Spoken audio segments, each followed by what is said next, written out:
Feeling like you can't seem to shake the feeling of anxiety in your relationships? You're not alone.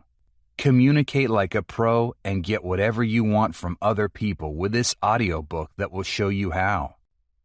Hello, this is Sebastian Clark, and you are listening to Anxiety in Relationships and NLP, how to improve communication skills with Neuro-Linguistic Programming to avoid negative thinking, panic attacks, depression, social anxiety, jealousy, and attachment. Provided to you by United Audiobooks. I hope you enjoy my audiobook. Now, let us begin. Introduction. You have a beautiful partner in a loving relationship. You've established boundaries, gained trust, and learned how to communicate best. Also, you might notice that you continually doubt your partner, yourself, and the relationship. Will things last long? How do you know if this person is the one you should be with? What if they have a secret dark agenda? What if you cannot simply keep a loving, committed relationship? Relation anxiety is the term for this persistent worrying. It alludes to the worries, insecurities, and doubts that sometimes surface in a relationship, even when things are going fairly well. You probably have relationship anxiety if you're in a relationship and you constantly wonder why the other person is with you or when it will ultimately end. Although it can show itself in various ways depending on the individual, relationship anxiety is typically recognized by excessive worry over a romantic connection. Folks, this isn't butterflies, it's the opposite. Healthy relationships occasionally have problems. Your in-laws driving you nuts, the kids are having problems in school, or you and your partner are both fatigued from work. You understand what I'm talking about here. Relationships might encounter various issues, including redundancy, illness, and relocation. No wonder issues develop even in the healthiest partnerships. Resolving marital issues before they escalate into more serious ones is crucial if you want to keep a strong relationship.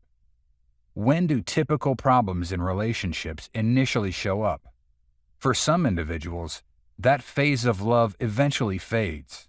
As time passes, what was once euphoric becomes intolerable, and both partners in the relationship make their fair share of mistakes. Couples often encounter minor issues in their marriages that can be easily avoided with cooperation, mutual respect, and understanding. There will surely be bumps in the road, but if you're ready for them, you can navigate them without jeopardizing your marriage. Nobody's perfect, and will never be the same in every regard. However, some character flaws will be expected and tolerated. If there are any habits, such as small white lies or transgressions here and there, it's vital to consider them on a broader scale as the relationship progresses. Is that something you want to be resolved forever, or is that a deal breaker? Something to consider. Intimate connections serve as a mirror, reflecting both our best and worst qualities. They have the power to exacerbate or ease our conflicts. They can seem like magic when they're working properly. Anxiety may steal the enchantment and weaken the bond between the two people who belong together, even though they're completely right. All relationships require trust, compassion, perseverance, and openness. These come in truckloads for people with anxiety who are generous with them in relationships. The issue is that anxiety may occasionally undermine them just as fast. Many aspects about you will make loving you easy if you suffer from anxiety. Every relationship experiences ups and downs, but when anxiety is involved, those ups and downs can be quite specific, very natural and specific. Not all of the following will apply to every relationship because anxiety can behave peculiarly and affect various relationships differently. 8 chapters are provided here to assist you in improving your relationship and shielding it from the effects of anxiety. Chapter 1. What is relationship anxiety? Anxiety can creep in at any point during a relationship, regardless of how long you've been with your spouse. But don't fret. Being uncertain about your relationship is quite normal, usually. According to experts, everyone experiences anxiety at different times in their dating lives. The way it influences your relationship also varies. Sometimes the anxiety is short, others experience it in waves, and in certain instances, it persists. Even if you belong to the last group, it doesn't necessarily mean your relationship will end soon. However, it's crucial to address it. Keeping the anxiety in check can prevent the relationship from deteriorating or even push you to sabotage it. Anxiety is often caused by events that occurred to you as a child. People might become attached to the figures they love in numerous ways as children, such as their parents or other parental figures. And even if you've matured, those experiences continue to influence how you react to and trust others, such as love relationships. For instance, if your home was unstable, you may have grown up worrying that your partner might leave you, reject you, or hurt you in a relationship. However, there are other possibilities for why you could be uneasy besides childhood fears. According to studies, anxiety can start in your personal life and then bleed over into your relationship, even in long-term love relationships.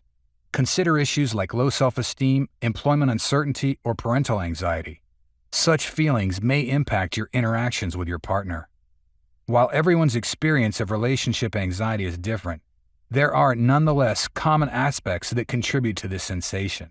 Continue listening to learn the reasons for relationship anxiety and coping strategies. So, what is relationship anxiety?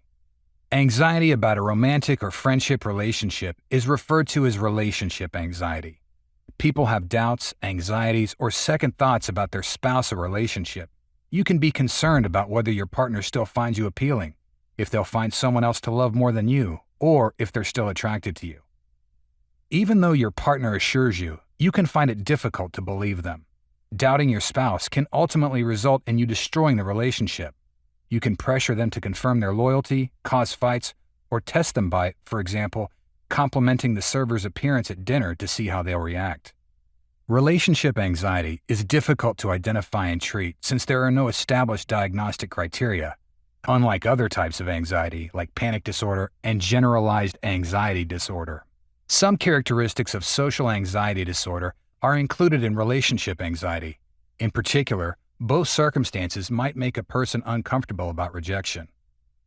Although many worry about being accepted and receiving the same in a relationship, anxiety typically arises when a person has excessive dread or worry.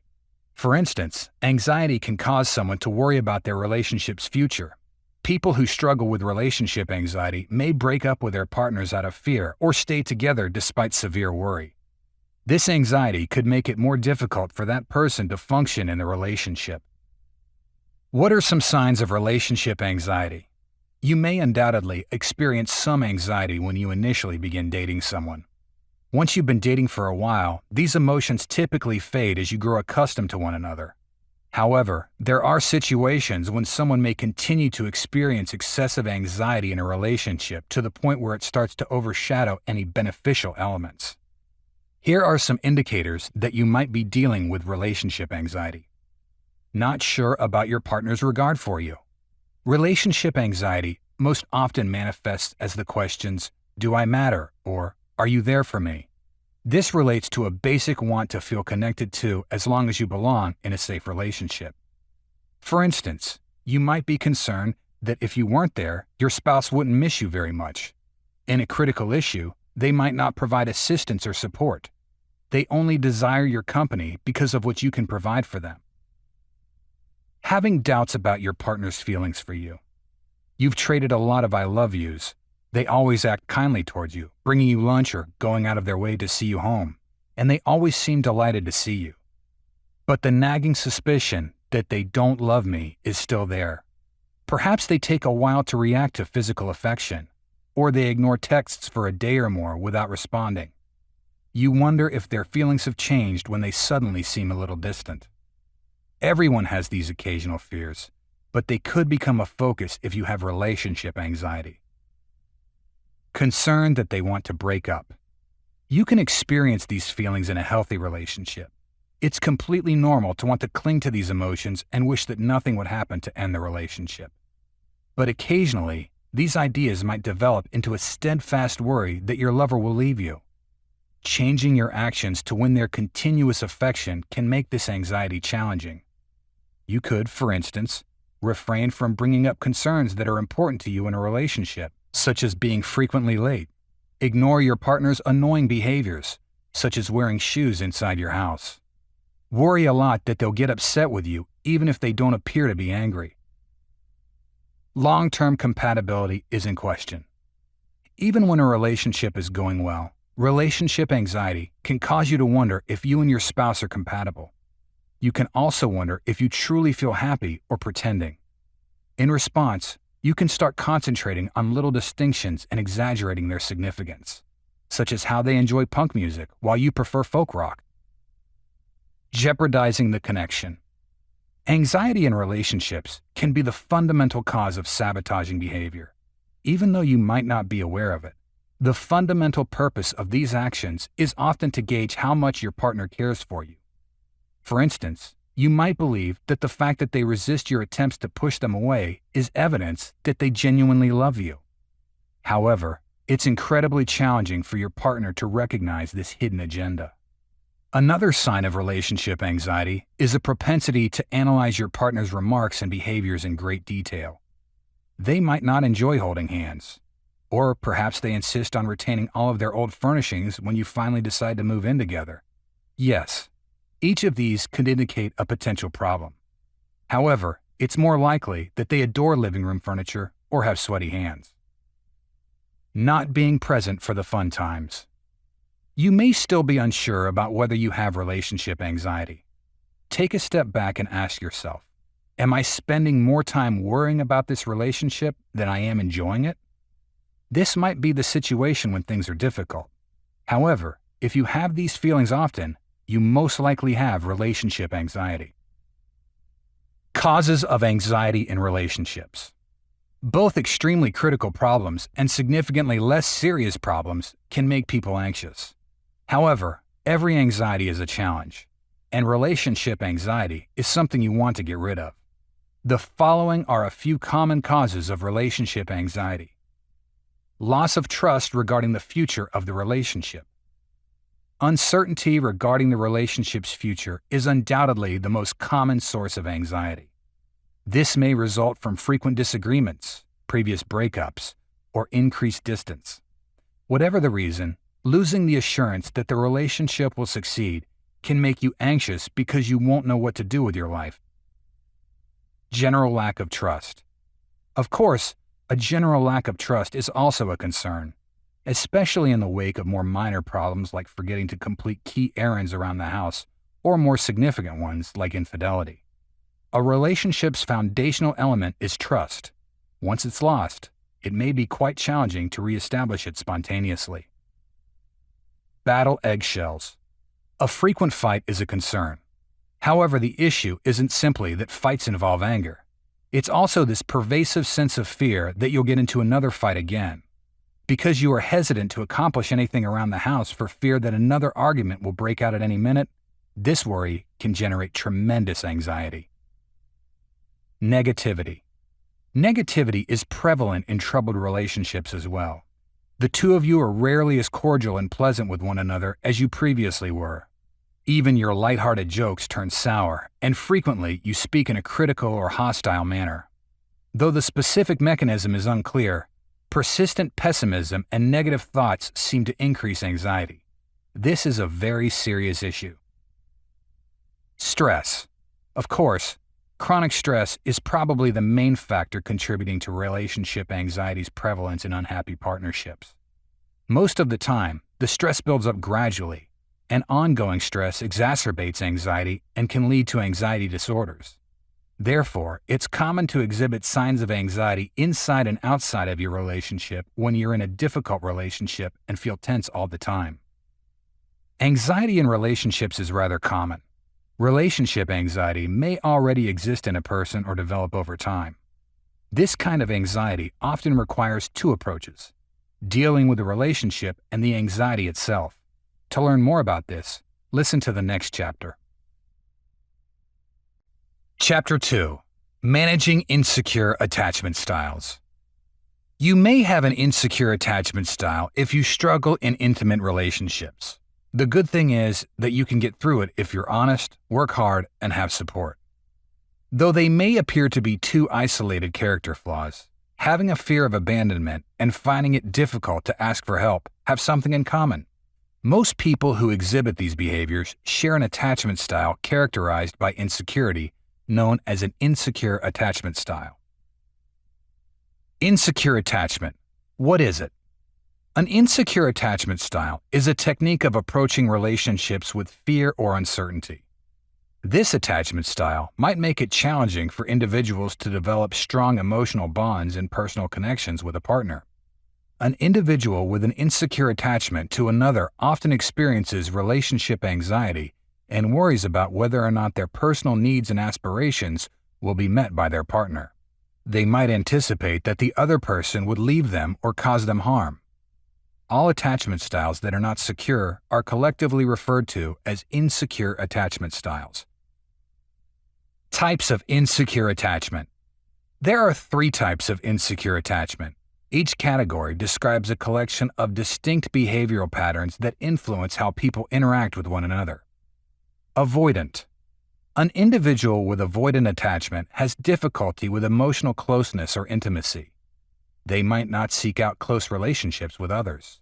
With avoidant insecure attachment, an adult might experience issues with intimacy, refrain from engaging in social and romantic relationships, refuse to share their thoughts and feelings with others, suppress unpleasant feelings or thoughts so they won't have to confront them directly.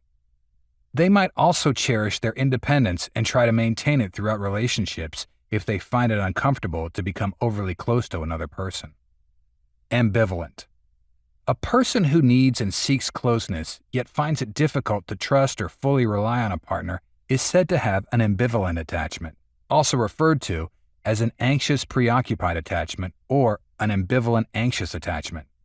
This indicates that while a person may be open to intimacy, they often experience fear or worry that if they do so, they may end up losing the person they value. Their yearning for connection is at odds with the way they often behave. Additionally, they experience relationship anxiety and worry about being dumped. The person with this attachment type fears breakups, so they may become nervous, clingy, manipulative, or dismissive toward their loved ones due to their worries. Disorganized.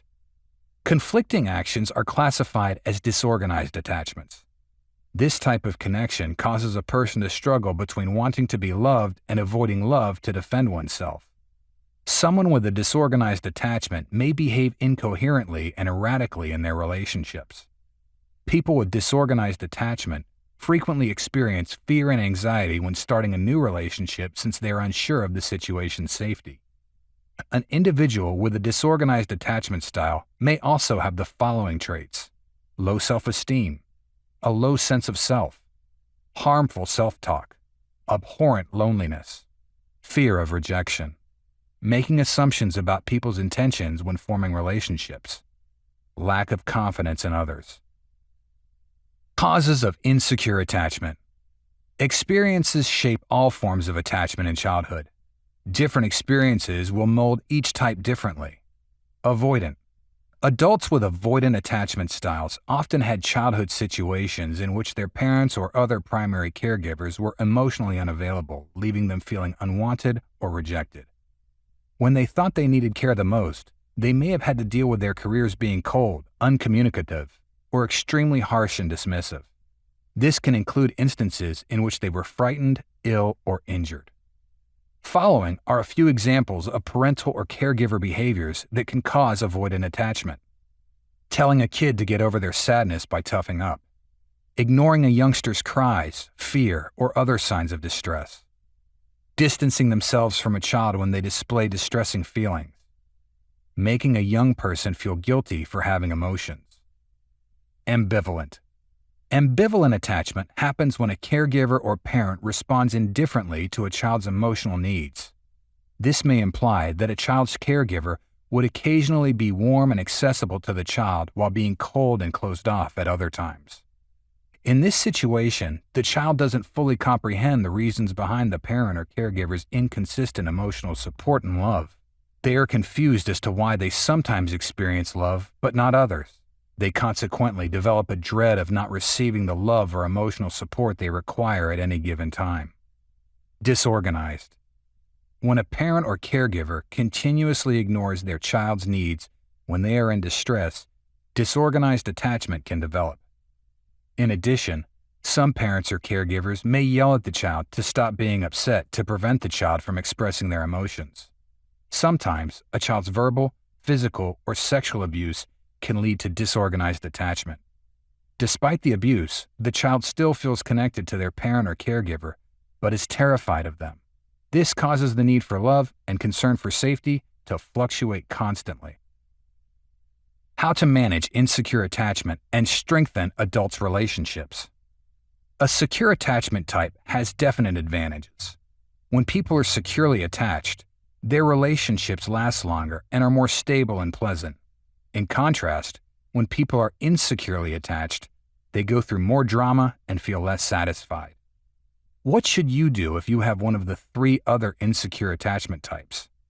According to research, your attachment style is not necessarily fixed and need not stand in the way of you and your partner having a happy relationship. Here are some recommendations to assist you in overcoming your insecurity and forming more fulfilling adult relationships. 1. Choose a partner who is securely attached. One of the best ways to learn secure attachment is to see it in action and experience how good it can feel. Having a partner who has a secure attachment type is prepared to be emotionally open to you and is supportive of you is fantastic for this reason. How can you tell if a possible partner has a secure attachment? Individuals with strong attachment let their feelings out, but not in an overly intense way very early on in the relationship. Give and accept emotional support voluntarily. Are self-sufficient, yet also open to connecting with you and savoring intimacy. Accept that you can live independently of them. However, warning signs of an insecure attachment style include the following: wanting to keep a close eye on you, constantly needing confirmation that you're interested in them, not wanting to get close or experience emotional intimacy, ignoring you or making an effort to push you away. A secure attachment partner can serve as a good example of how to be self-assured and emotionally transparent. Additionally, it will provide a secure environment for you to test out secure attachments. You deserve praise for your efforts here, so be kind to yourself and let your partner know how much you appreciate them often. 2. If you tend to be avoidant, make a special effort to get intimate with your partner. If you possess an insecure attachment style, you probably already know you struggle with commitment or intimacy. You become aware of your little uneasiness with the proximity in these circumstances. Or you blame yourself for losing a spouse you adored because you could not move forward. But how can you get through the hesitation that inevitably arises? The shortest response is practice. Consider this technique akin to exposure treatment, a very successful behavioral therapy strategy for people with a phobia.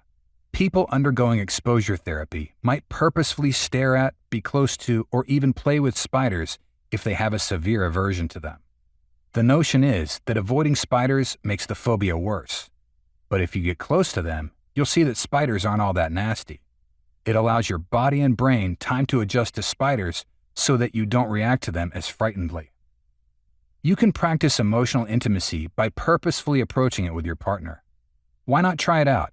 Even if you don't find true love, you'll get valuable experience by experimenting with emotional intimacy. 3. Have patience, but use therapy to improve your ability to control your emotions and interact with others. Of course, you probably won't change your attachment style overnight, even if you find a securely attached partner and put a lot of effort into practicing intimacy. Allow the experience to be your teacher while being kind to yourself. When relationships don't work out, take time to reflect and be willing to own your part in the problem. It will be worthwhile to work on oneself. According to a significant body of research, even those with insecure attachment styles were safeguarded from experiencing intimacy issues in romantic relationships by their capacity to control their emotions. Getting outside help is one approach to enhance your ability to control your emotions and your other interpersonal abilities.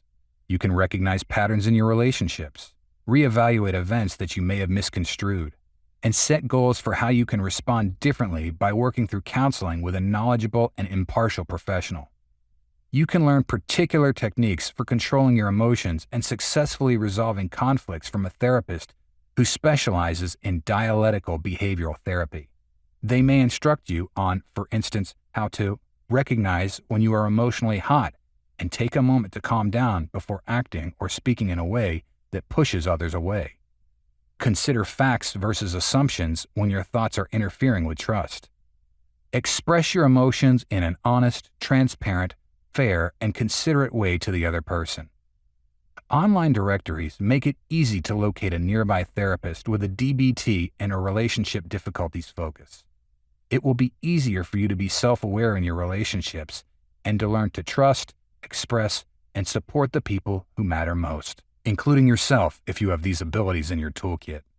Although dealing with an insecure attachment style is challenging, becoming aware of it puts you on the path to creating a safe relationship.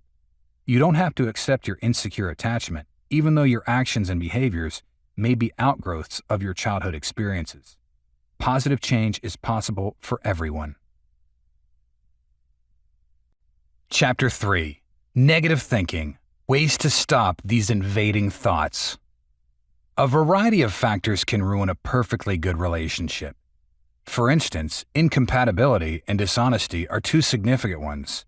But specialists claim that one issue, in particular, has the power to ruin a relationship. Negative thoughts have the power to destroy relationships completely. The relationship between a person's thoughts, feelings, and behaviors is extremely close-knit. Therefore, thinking negatively can lead you astray. It's crucial to understand that your mental processes can seriously damage relationships. For instance, early childhood interactions with your parents may have left you feeling unlovable. Because of this, you might enter every relationship assuming that your spouse will leave you, and you might be afraid to express your concerns. We construct our realities, which is the truth.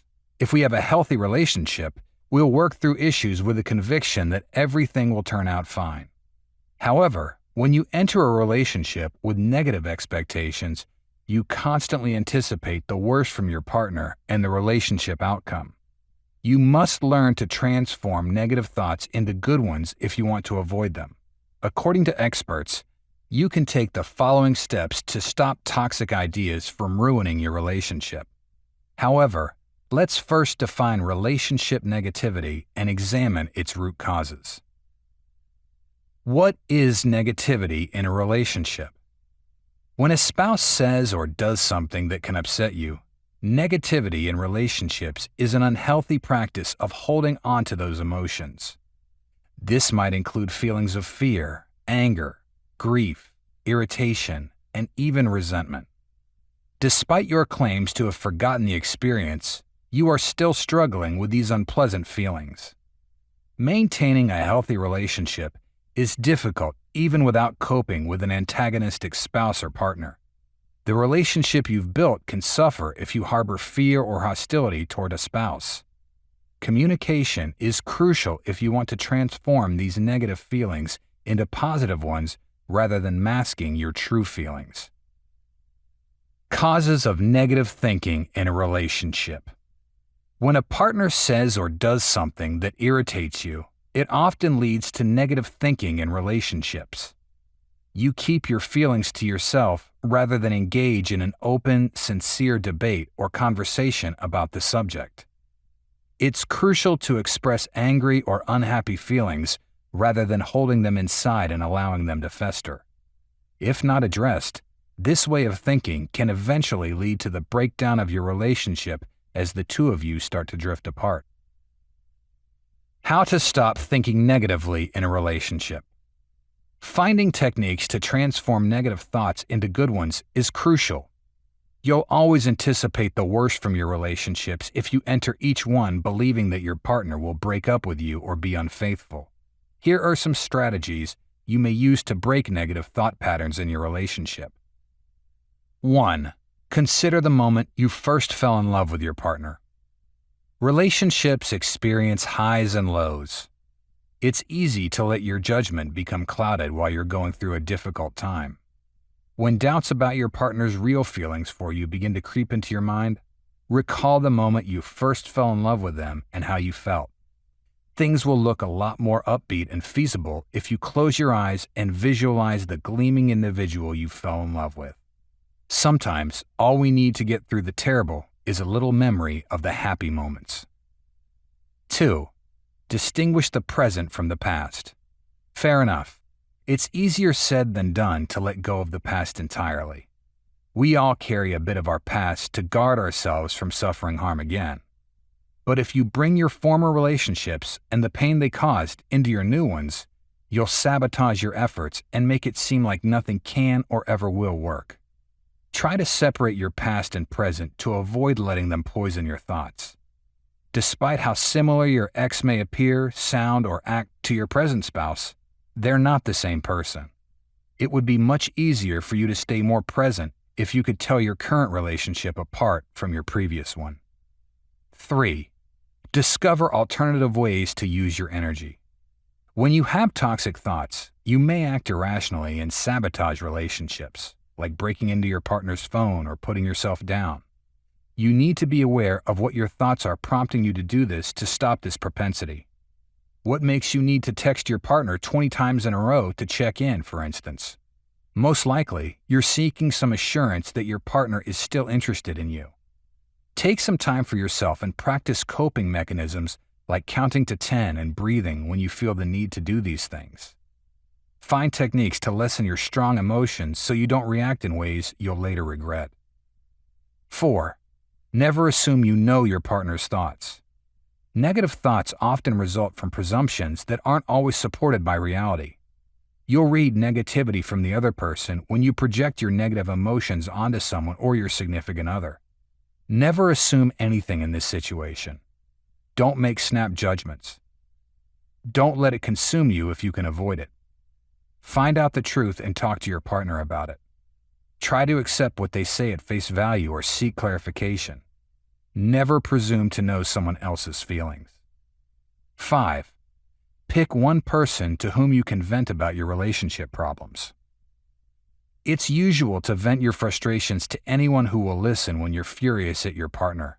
But by doing that, you are separating your significant other from your reality. You wouldn't believe how much negativity this would encourage.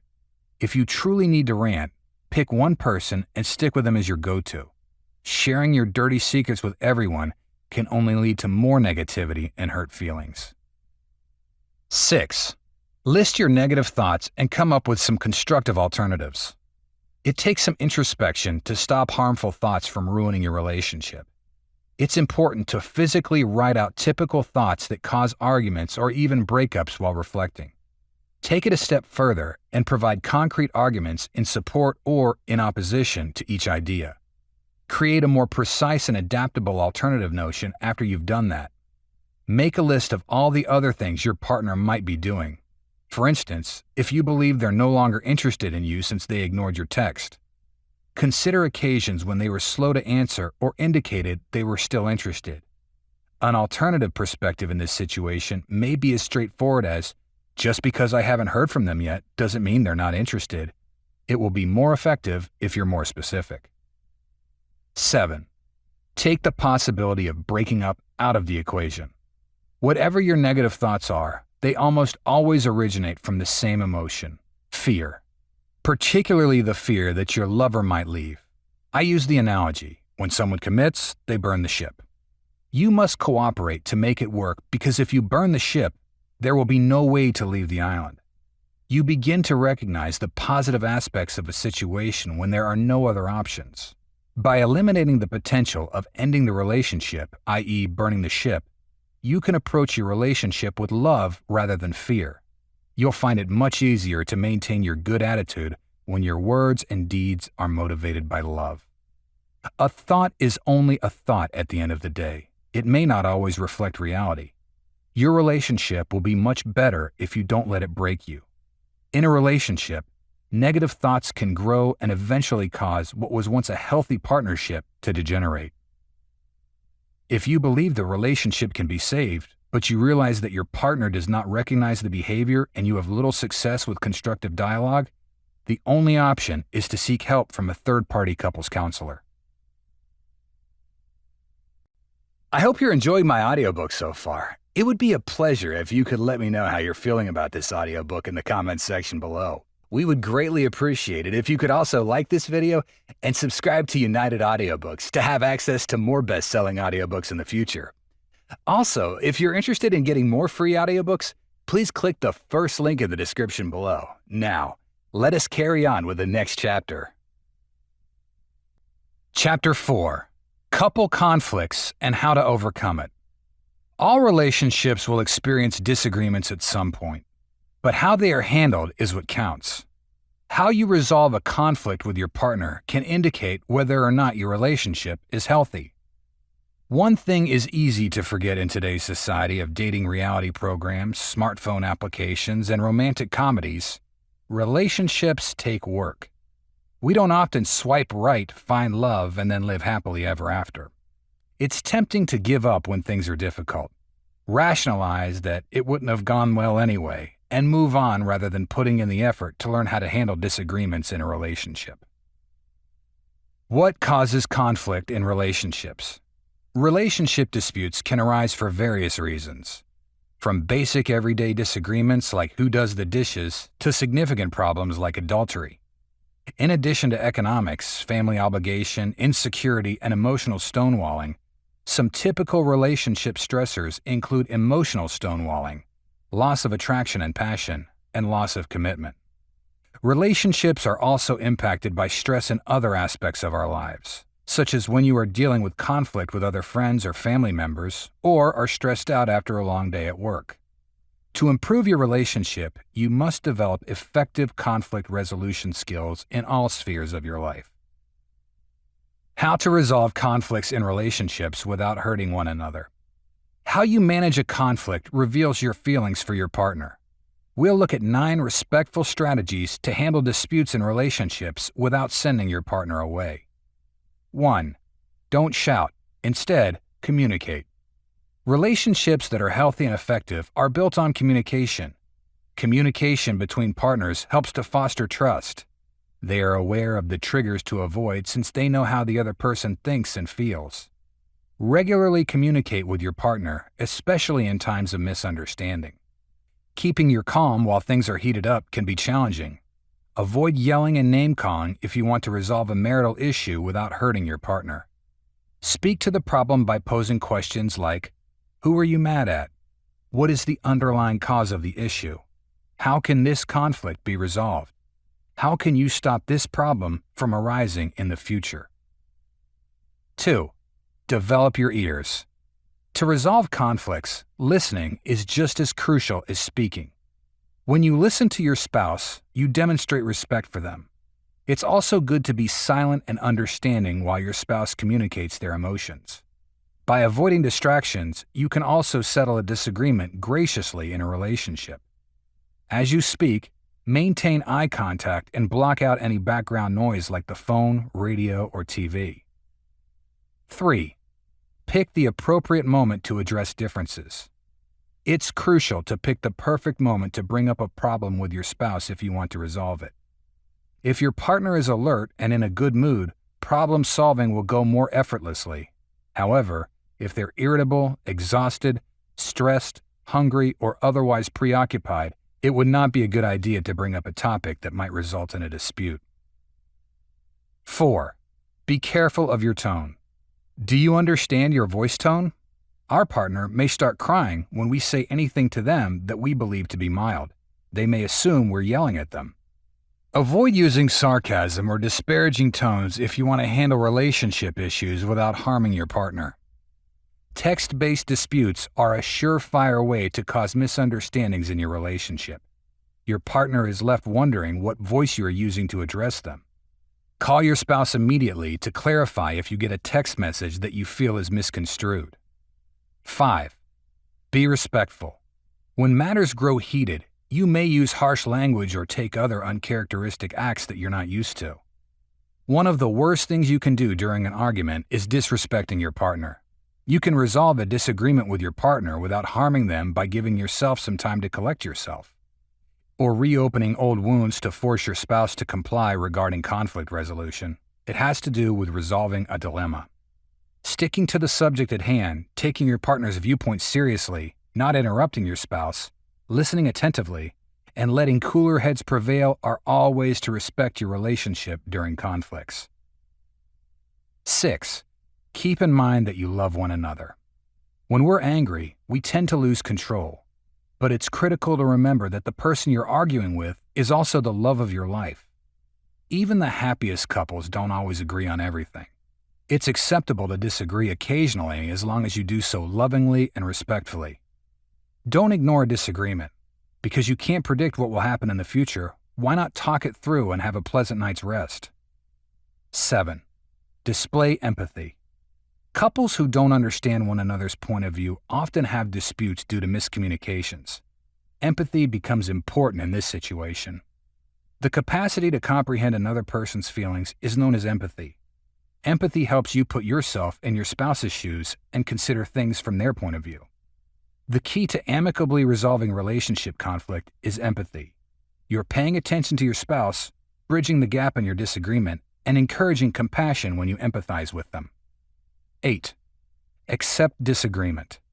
Sometimes you and your partner cannot agree, whether the issue is politics, religion, or family.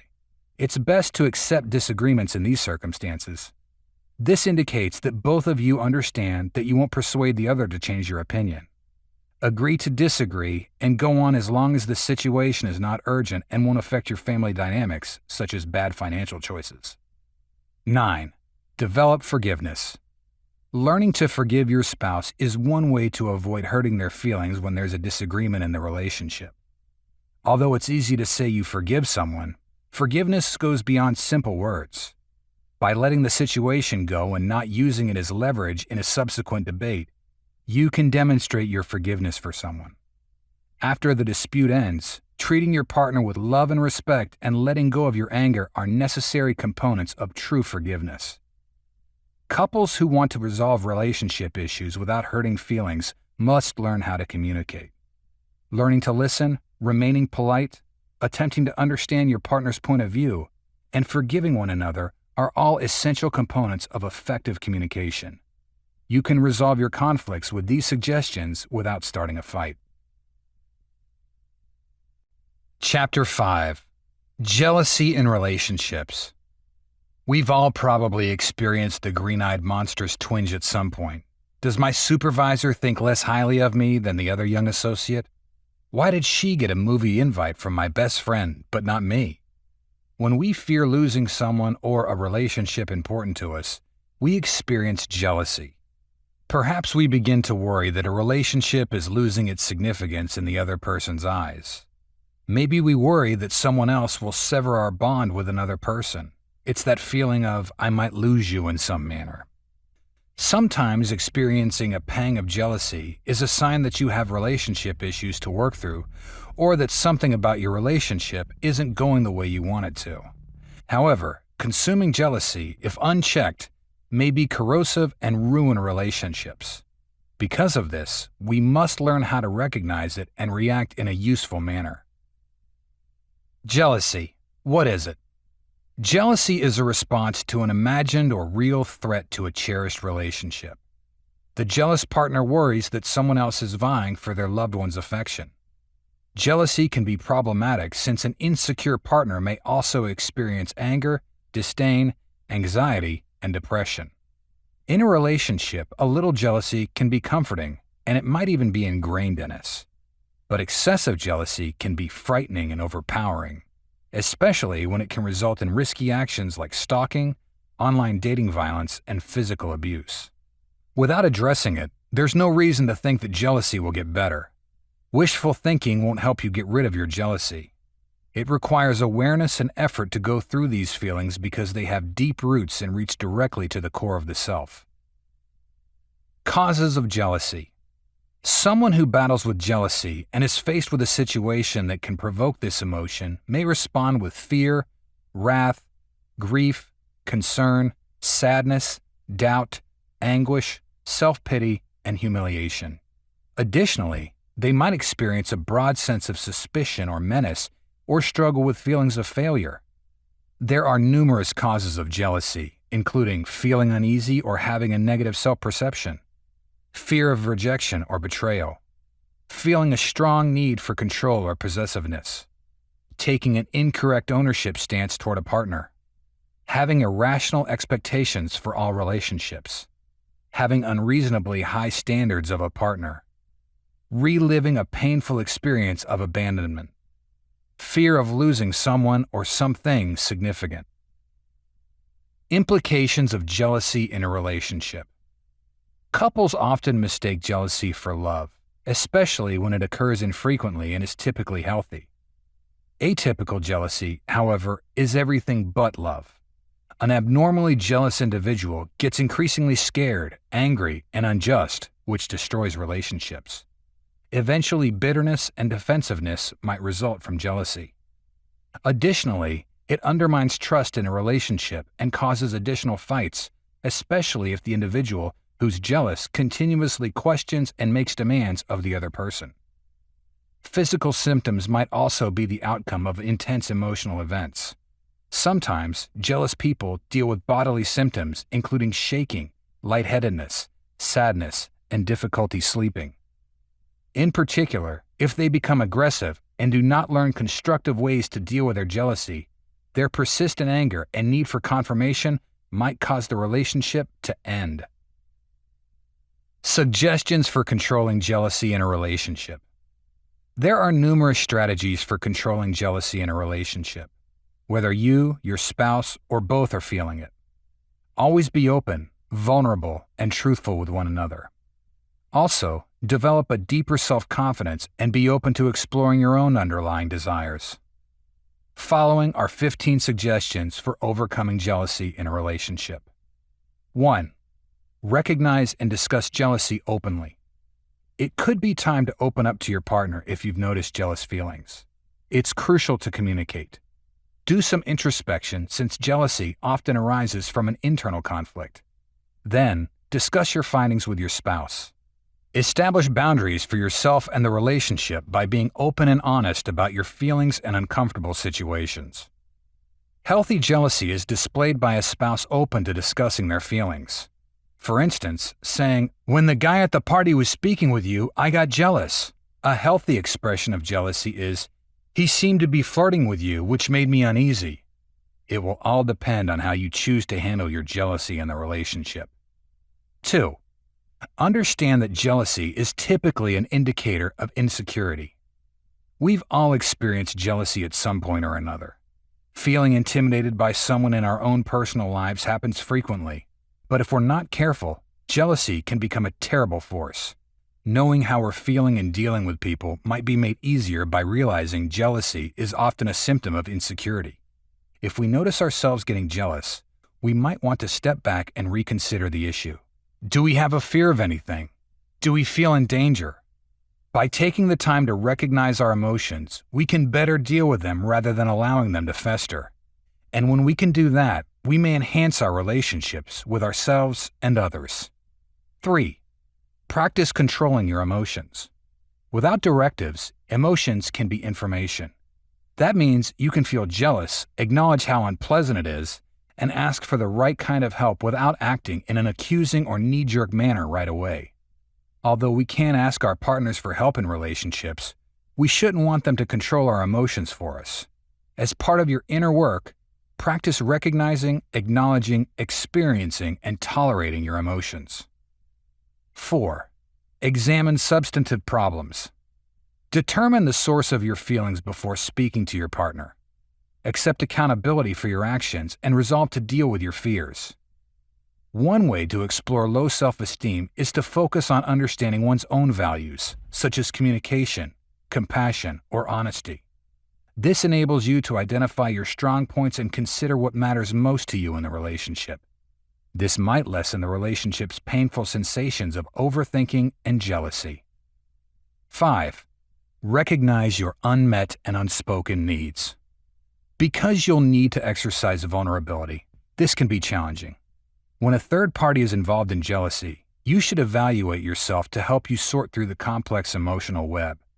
You don't want to act on presumptions or fall into the trap of projecting problems or experiences from the past onto your current relationship. Asking yourself these questions can serve as a simple self-assessment. What does the feeling mean to me? Where in this relationship do I feel invisible? What do I believe the other person is getting out of this relationship that I'm no longer getting? What am I losing, in my opinion? Unmet needs can become apparent by taking the time to reflect and provide answers to these questions. You can decide how to proceed in response to your sentiments once you've obtained this new viewpoint. 6. Express any concerns. Don't hesitate to discuss this with your partner as soon as possible if your partner's behavior or if someone else's behavior towards your relationship makes you jealous.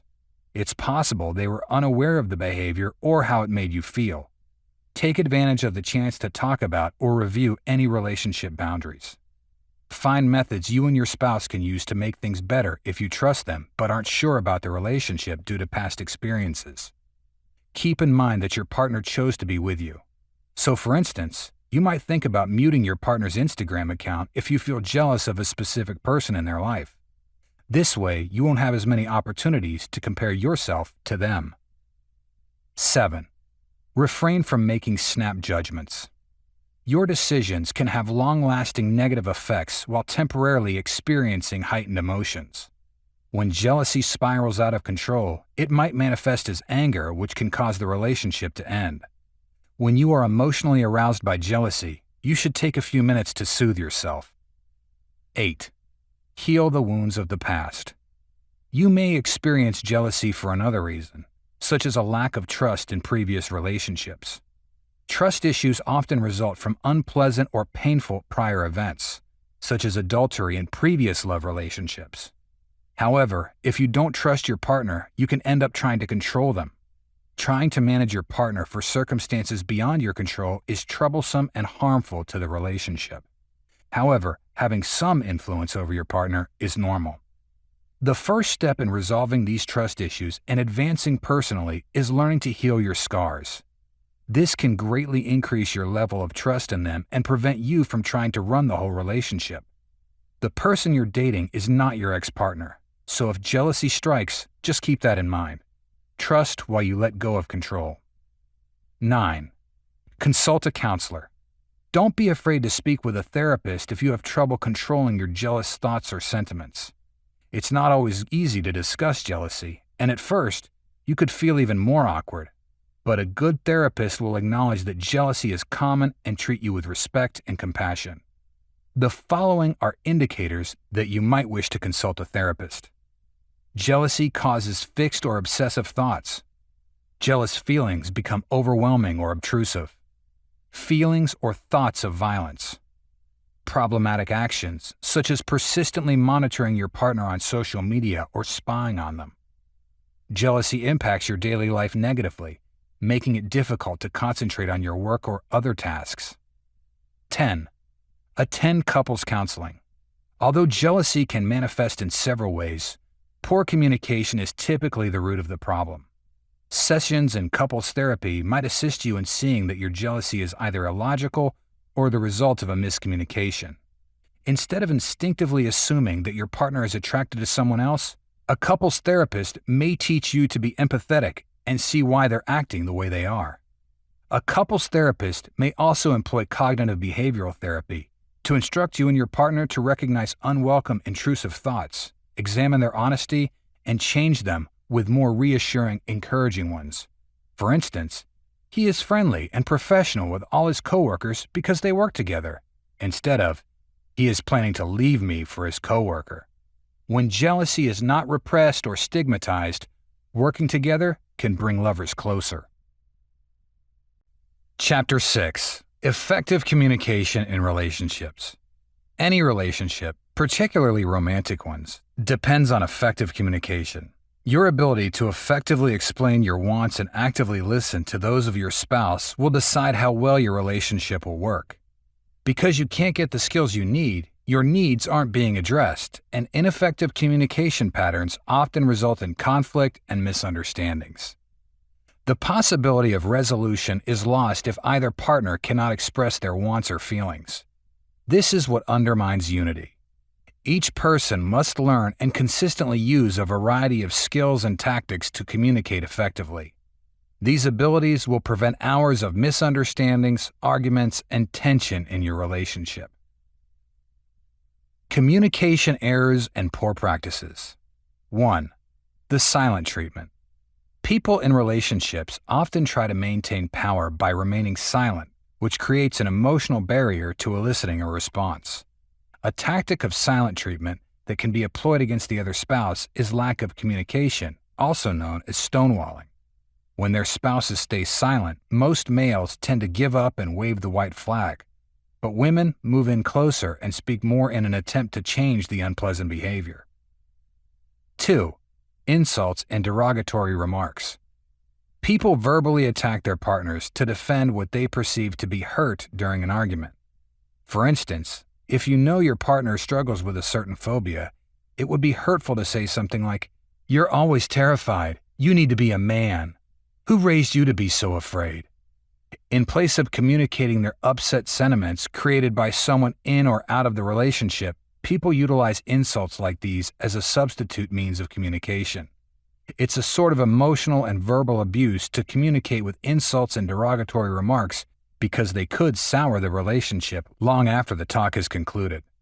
3. Screaming and yelling. When couples communicate in this fashion, the message gets lost in the noise, and new issues develop that cause the couple to become distracted from the original disagreement or problem. The most important thing is how you say it, not what you say. Yelling and screaming clearly show that the person exhibiting those actions has trouble controlling their emotions. 4. Failing to request what you want or need. Assuming your partner is aware and comprehends your thoughts will only lead to unfulfilled needs, damaged feelings, and a total lack of understanding. No one is fed if their mouth is shut. The person with unmet requirements must effectively communicate those wants to improve the likelihood that the partner will recognize and fulfill your needs. 5. Partial hearing. It's never a good idea to hear only a portion of the message and present it as fact. Due to the speaker's mistaken assumption that you're paying attention, the problem will not be remedied quickly because you're only hearing a piece of what the speaker is saying. 6. Wrong time and place. Due to the nature of the subject and to add suitable privacy for the pair, there is a time and place for specific conversations. If a conversation starts in an improper place, the listener will likely tune it out and concentrate on the inappropriateness rather than the topic. 7. Assumptions. When one or both sides in a relationship accept something true without checking, assumptions are made. This goes against compassion. There should be two sides to every discussion. Another way to demonstrate respect is to check with your lover to see if they are paying attention. This demonstrates that you're trying to get it right rather than attempting to be right. Clear communication in a relationship. Speak with one another. You cannot read your partner's mind, no matter how well you love and know each other. We must speak clearly to prevent misconceptions that can lead to hurt, anger, resentment, or confusion. Relationships require two people, each with unique communication needs and preferences. Finding a communication strategy that works for a couple's relationship is essential. Effective communication requires effort and hard work. There will never be an ideal time for communication. When speaking with your partner, be explicit so your point is accepted and understood. Verify that you have understood all your spouse has said.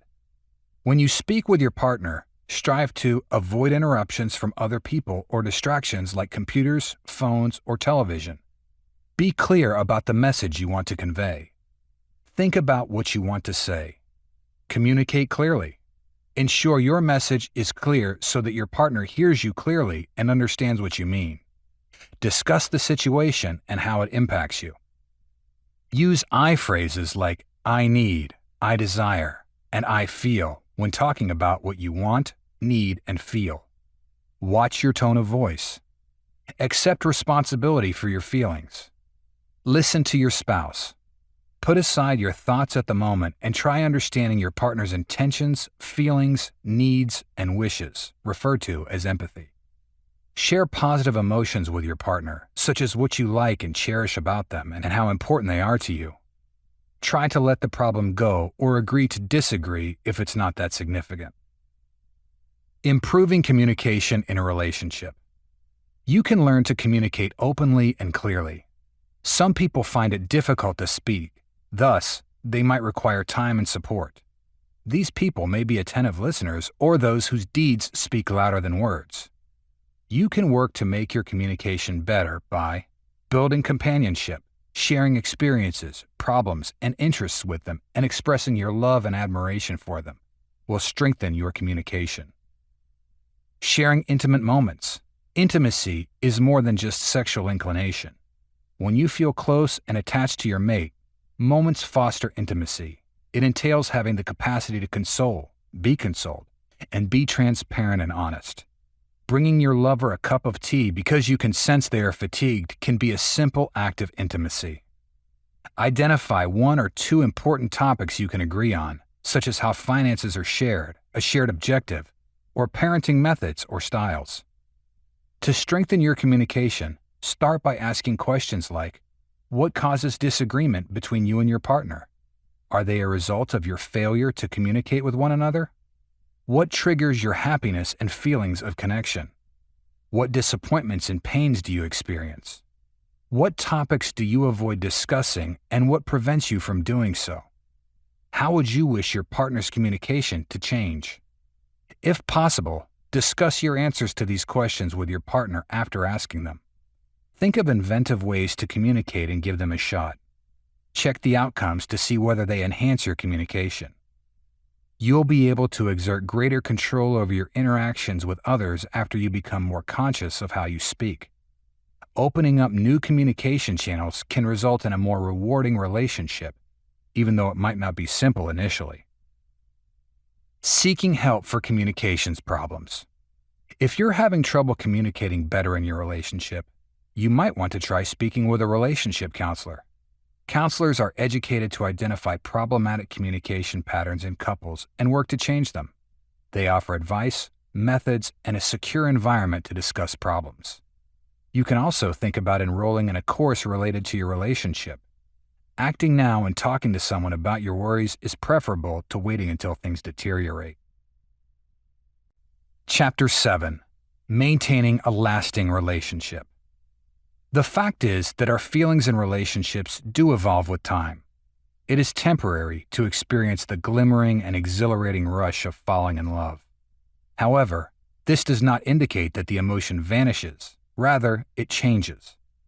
It is untrue that a relationship's excitement is limited to the first few months or even years when a couple is together.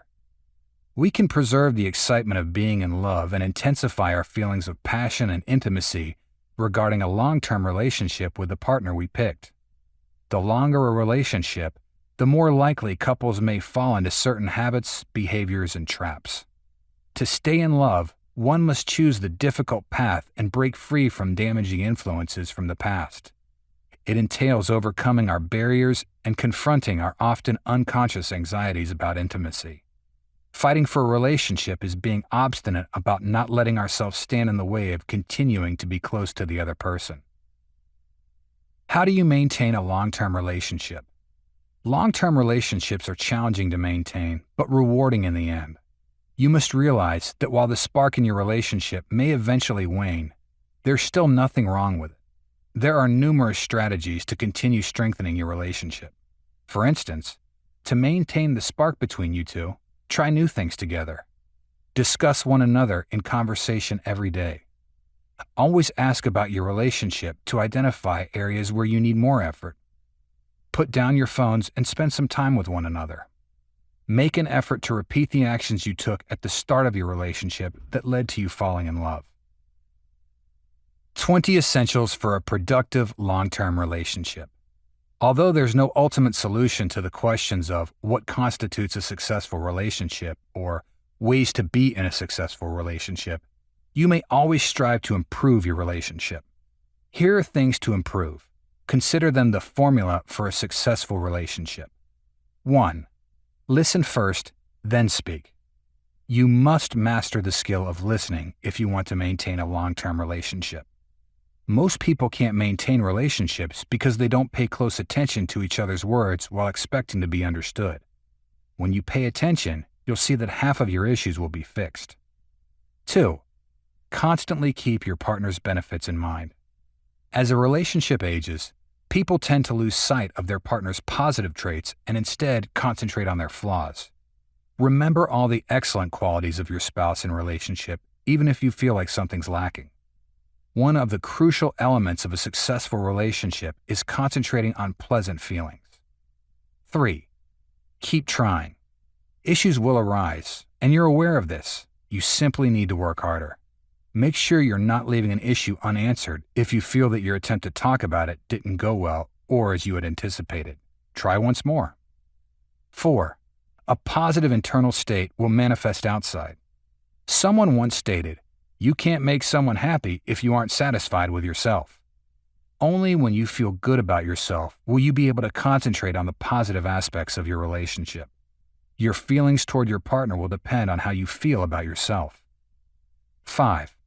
Recognize and value differences. Even though you and your lover may be soulmates, you each have a unique personality.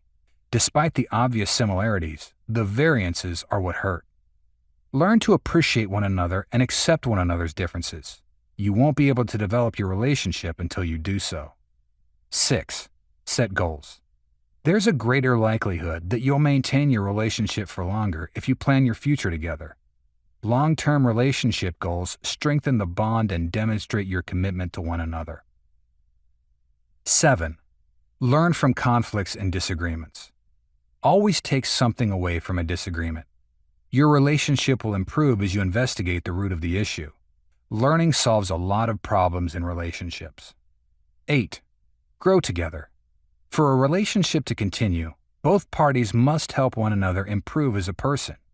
You two can rule the world if you can learn and grow together. 9. Have fun together. Enjoy yourself and cherish every opportunity to spend time together. Take some time to reflect on your relationship with your partner. Engage in enjoyable activities. Try new things. Relax and reminisce about the amazing times you shared, or simply talk about the happiest moments of your lives. 10. Remain composed and gentle. If you believe a problem needs to be resolved, approach the situation diplomatically rather than arguing incessantly. It would be beneficial if you could perform this with patience and composure. Many people are unaware that confronting their partner with a problem will exacerbate it and have no positive effect. You must exercise good judgment and select the appropriate moment and volume. 11. Support. If you want a long-lasting relationship, you must realize that criticism should only be used constructively. Try not to criticize or pass judgment on your partner. Rather, it would be better to recognize that you're both on the same side. Though we are all fallible and prone to error, we cannot survive independently. Even if you want to critique, you should do it so the other person doesn't take it personally. You need to be willing to offer your support. 12. Show dedication. Many overlook that being in a relationship is about more than just the title. It takes a lot to keep going, so ensure your partner is aware of your desire for or love for them. They may not expect you to show them how much you care. Alternatively, they may not agree with your definition of love and commitment. Discover your partner's preferences and try to please them. 13. Don't take your relationship for granted. Your partner's confidence in your relationship may increase if you express gratitude regularly. You cannot discount the influence of minor things in a relationship, regardless of whether they ensure a successful relationship. Never take your relationship or spouse for granted. The moment you do, it's over. 14. Spend some time alone. No matter how bad things are in the world, how important your work is to you, or how busy you are with other commitments, you should always have time for your relationship. Have a lunch or dinner date where you two can both be vulnerable, share memories, or just chat about improving your relationship. You must make the most of your valuable alone time. 15. Give each other gifts. Although things don't have to be materialistic all the time, you should be aware that occasionally reminding your partner of your love and respect with a tangible gesture never harms anyone. Anything significant can be given as a present. It doesn't always have to be expensive. You can become closer to someone by ordering their favorite book, cuisine, or even a random text message stating, "I love you," or "I miss you." 16. Share to show you care. When people are not alone in their joys and sorrows, they have a greater link with one another. Sharing anything and everything with your partner can make you feel good and give you peace of mind that someone's there for you, whether it's a silly joke, dreams, concerns, or accomplishments. 17. Sexual intimacy. Intimacy is an important component of a long-term relationship. You need to maintain your relationship's sexual chemistry. Although it may not seem right, relationships last longer when partners are more sexually pleased. 18. Emotional closeness. Emotional connection is an important aspect of a relationship. Long-term relationships will be stronger if we comprehend the importance of emotional connection. You'll be happier as a result and experience less stress. 19. Financial stability. Financial issues are one of the major causes for which couples see professionals or counselors. Your financial priorities determine how the relationship will develop. If you can manage arguments about money, you've already clinched victory in half the battle. 20. Seek professional help. Many constantly think about how to have or be in a successful relationship. Sometimes you need to ask a professional for assistance so they can help you get through a difficult time. You should determine whether you need to see a therapist or someone nearby to vent your frustration. Conclusion. Remember that you're not alone if you're experiencing the negative impacts of anxiety in a relationship. Even though your experiences are unique, some can relate to and/or desire to support you. It can be difficult to understand that no relationship is guaranteed. Although you might not be able to eliminate relationship anxiety, there are steps you can take to minimize it and spend more time enjoying what you have with your partner. First, start by educating yourself about the relationship anxiety triggers, symptoms, and coping techniques, and then consider letting those people in. Introduction. Do you consider yourself a good communicator? We know you are, since most people are good communicators. Some individuals are awful. They mind read, don't listen, jump to conclusions, and aren't mentally or emotionally present during talks. And I suppose we've all interacted with someone like that. It's interesting to note that most people interested in NLP aren't typically these awful communicators. After all, it would help if you first recognized that your communication skills might be improved and be receptive to new information to do so. Because they aren't paying attention and aren't willing to learn or change their behavior, horrible communicators often aren't even aware of how terrible they are. It happens at all times. A simple conversation between two people about a significant subject suddenly devolves into an unreasonable lack of understanding.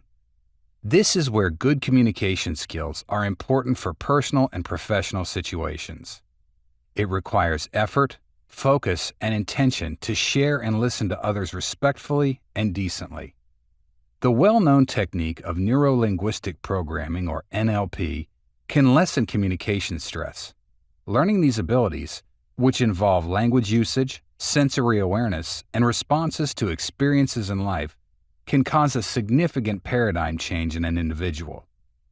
However, the relationship between effective and poor methods of communicating meaning and messages to individuals occasionally falters. The recipient or hearer of the message will interpret it incorrectly no matter how hard someone tries to convey a point and leave it at that. Learning, observing, and listening help people develop their communication skills by teaching them how to react and respond to others.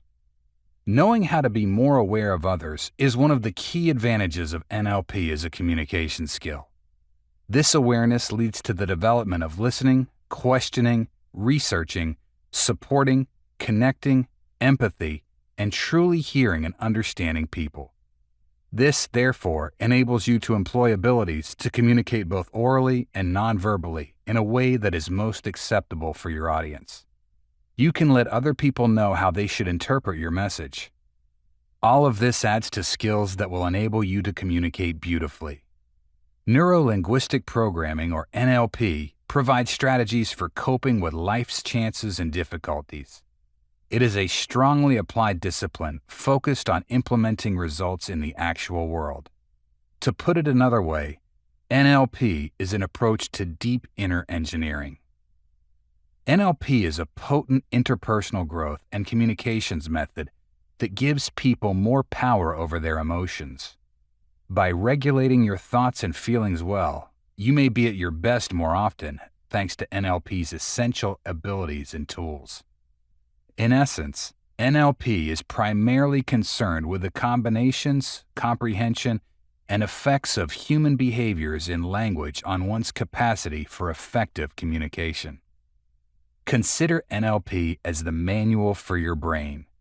Various NLP strategies have emerged as more people have entered the NLP world and tried to understand the mind, conscious, and unconscious minds. These methods have tremendous power and may completely change how you view the world. These NLP techniques can genuinely change your life because our thoughts and feelings influence our reality. You can develop in all aspects of your life and use NLP techniques to enhance your performance and understanding of how people behave. You must change your thinking to bring about change. You may reprogram your ideas and behavior with Neuro-Linguistic Programming. I've included a list of effective NLP strategies in this book that I've used to alter my behavior and change my life. Utilizing them will assist you in getting better outcomes, attracting more fulfilling experiences into your life, and reaching your full potential. Chapter 1. What is Neuro-Linguistic Programming? Neuro-Linguistic Programming, a psychological tactic, involves learning the methods used by successful people to achieve a personal goal. It connects concepts, phrases, and actions learned through experience to certain outcomes. According to NLP proponents, all behavior is positive. Therefore, if a plan doesn't work out or something unexpected occurs, it's neither good nor bad. It just provides additional relevant knowledge. NLP employs perceptual, behavioral, and communicative strategies to facilitate behavioral change in individuals. NLP is dependent on language processing. However, while having the same acronym as natural language processing, the two are not the same. NLP was invented by Richard Bandler and John Grinder, who thought it was feasible to recognize the thought and behavior patterns of successful people and impart them to others. How does neuro-linguistic programming work? Key components of neuro-linguistic programming include modeling, action, and effective communication. If someone can understand how another person completes a task, they may copy that process and explain it to others so they too can complete the task. Neuro-linguistic programming proponents contend that each person has a unique map of reality. NLP practitioners examine their own and other points of view to develop a systematic overview of a situation. The NLP user learns through comprehending a variety of viewpoints. Supporters of this school of thought think that the body and mind interact and that the senses are essential for processing information. The approach of neuro-linguistic programming is experiential. Therefore, to learn from an experience, one must engage in the behavior in question to understand it. NLP practitioners contend that learning, communication, and transformation follow natural hierarchies. The following are the 6 logical levels of change. 1. A sense of purpose and spirituality. This can be demonstrated by engaging with a system, religion, or morality bigger than oneself. This is the most significant change. 2. Identity. Your identity, which also refers to your obligations and the tasks you play in life, is who you see yourself as. 3. Beliefs and values. These are the problems that are important to you and your beliefs. 4. Skills and capabilities. These are your talents and what you can do. 5. Behaviors. The specific actions you take are referred to as behaviors. 6. Environment. Your surroundings, which may include other individuals, comprise your context or setting. This is the lowest level of change. Each logical level's function is to arrange and direct the information below it. Therefore, changing one level may result in changing another level. On the other hand, NLP theory states that changing a higher level will likewise affect lower levels. Why NLP helps improve communication. Many people look to NLP as one of the approaches that can help them improve and increase the effectiveness of their communication. You can use various techniques, such as anchoring and mirroring, to take the initiative in conversations with your interlocutors while also forging relationships with them.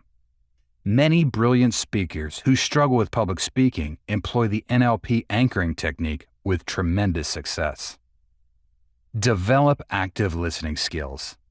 One can improve their listening skills with the aid of NLP. We spoke too often, expecting to be heard. Many people in today's societies are entangled in a deaf person's conversation. We switch topics frequently while taking turns speaking without even attempting to listen to the other person. All that matters to us is communicating our ideas and views as clearly as possible. Understanding what people say to us is not important to us. NLP can help you learn how to quit thinking about yourself all the time when you're talking to other people. The other person will notice and value that once you shift the focus from yourself. The relationship will develop as your trust in the other party grows. Funny enough, all you need to do to cause this response is to stop talking and begin listening. Using NLP mirroring to build relationships. Mirroring is an extremely effective technique. Until a certain point, it happens naturally regardless, but when you intentionally do it, you have many benefits. This tactic entails taking the position of your interlocutor. For instance, if they cross their legs, you send a message of empathy by adopting the same posture. The other person picks up this signal unconsciously, so they can start to listen to your arguments more attentively without realizing it. Understanding the map does not represent the territory.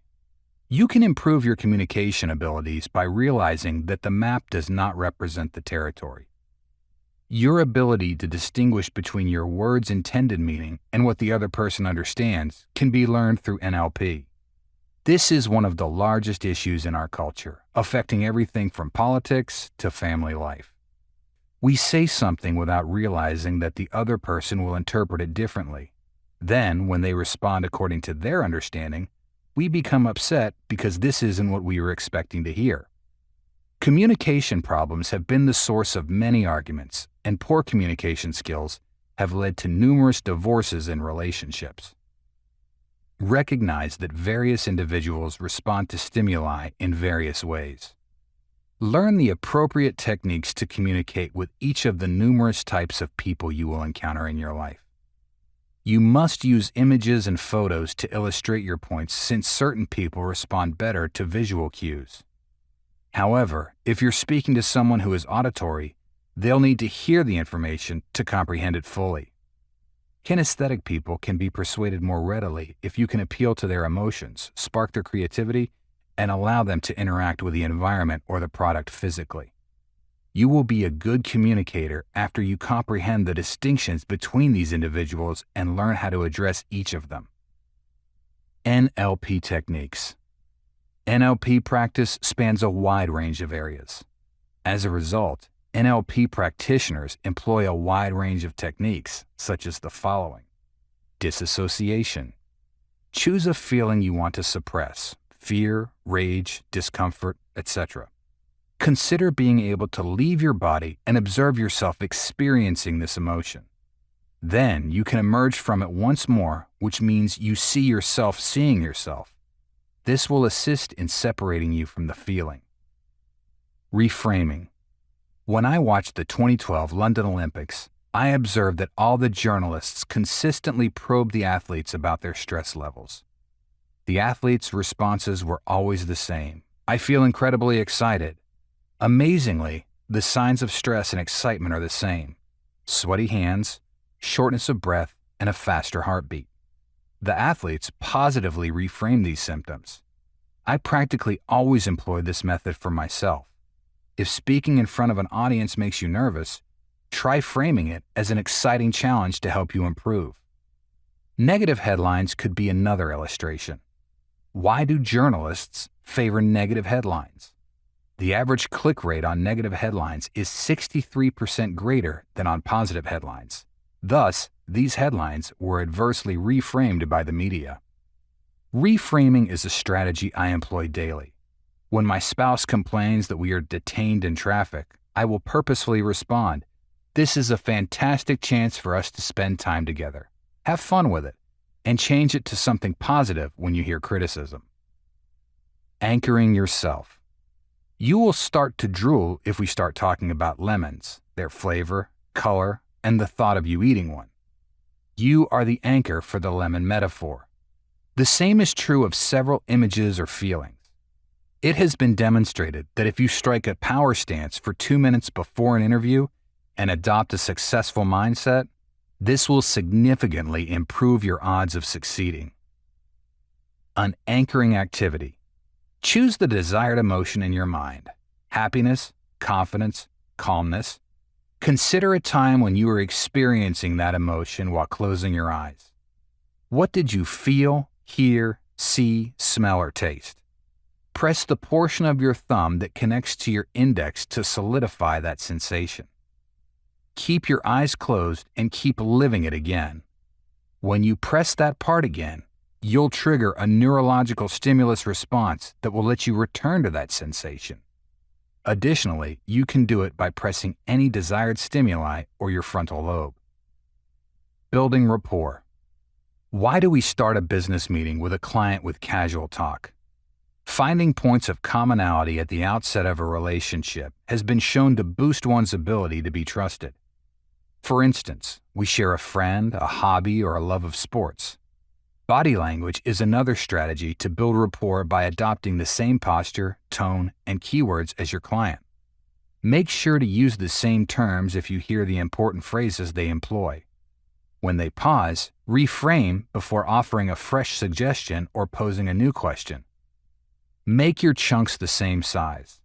My partner is very detailed, whereas I have a broad perspective.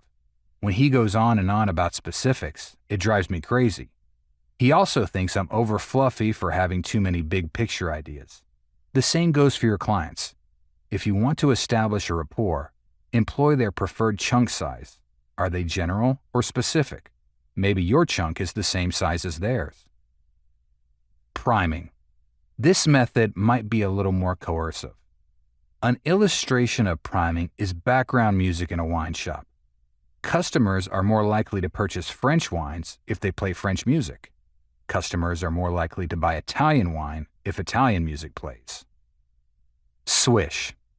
The goal of Swish is to rewire your brain to go from an undesirable behavior to a desired one.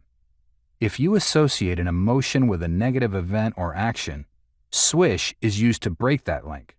For instance, associating pleasure with the act of placing your hand to your face with a cigarette. This method was one that Tony Robbins advocated for smoking cessation. He would confine them to a hotel room with him and force them to smoke many cigarettes. He would scare and shout at them when they didn't want to smoke anymore. He wanted them to associate fear and disgust with smoking. Chapter 2. NLP Techniques to Read Body Language and Analyze Anyone. NLP techniques look at a person's neurology, language, and programming to help identify what it is about them that makes them unique personalities. Learning to interpret body language is crucial for humans because body language signals are often the first form of human communication. In actuality, body language and eye contact often interact before any words are even said. We form our initial opinions of others and their opinions of us at those times. Once those initial judgments are made, changing them can be quite challenging. Looking at someone's body language is one of the most simplest methods to interpret their behavior.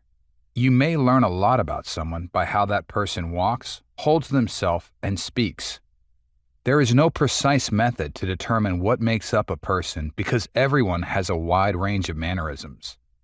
There are still many indicators common to groups of people that can help you understanding a person's functioning much better.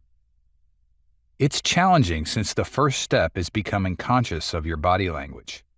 You need to be hyper-aware if you want to comprehend and try and solve the mystery of body language. It's time to work on developing bodily awareness right now. You must first look in the mirror and assess your body language to understand what makes a person unique based on their body language. Some people may be more conscious of their actions than their thoughts. In large part due to the patriarchal environment we grew up in, women will probably be more conscious of their bodies and the space they occupy. Everyone may still have trouble challenging their body-holding habits.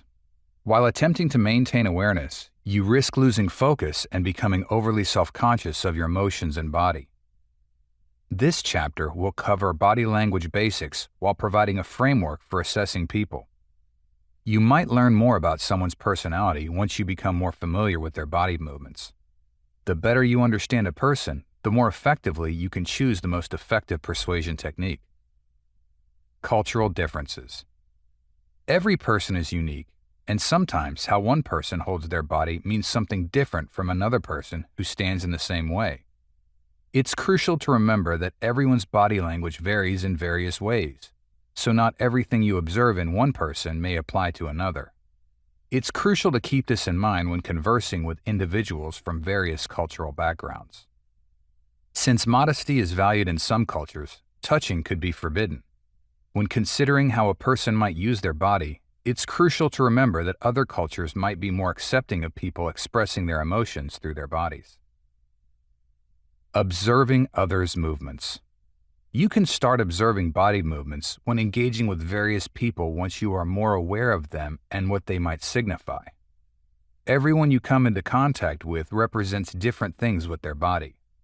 Some people may be more closed off than others. These little variations can be detected simply by looking at someone's body language. It's crucial to attempt to act naturally when observing other people and yourself. Although becoming overly aware of your movements can be easy, you shouldn't hold your body in a particular position. Don't focus too much on your movements because you might not be as conscious of your own as you think you are. But if you start seeing how people walk, you'll see how much you can learn about them. After meeting a range of people, some things may make sense. You can notice that one of your pals has a pretentious demeanor or speech pattern. Even though you believed your pals were highly confident since you first met them, other people may reveal their insecurity about themselves. You can gain a deeper understanding of someone by observing their body language and understanding the reasons behind their movements. This offers you more clout while trying to convince people.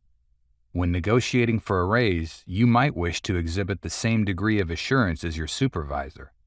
Maybe you've observed that you need to relax more when you're with particular people who seem timid and uneasy. At first, becoming conscious of your body language can be unsettling, but soon you'll feel at ease with how you move. Try relaxing in front of a mirror to begin practicing being at ease with your body. Set up a mirror to see how you hold yourself while eating supper, watching TV, or even relaxing in bed. You'll be able to notice how others move once you gain an outsider's viewpoint on how you move. Eye contact. Eye contact is one of the best indicators of a person's true character. It's crucial to become conscious of your eye contact because it reveals information about your character and genuine nature to others. To show someone you're engaged in what they're saying and that you're giving them your complete attention, maintain eye contact.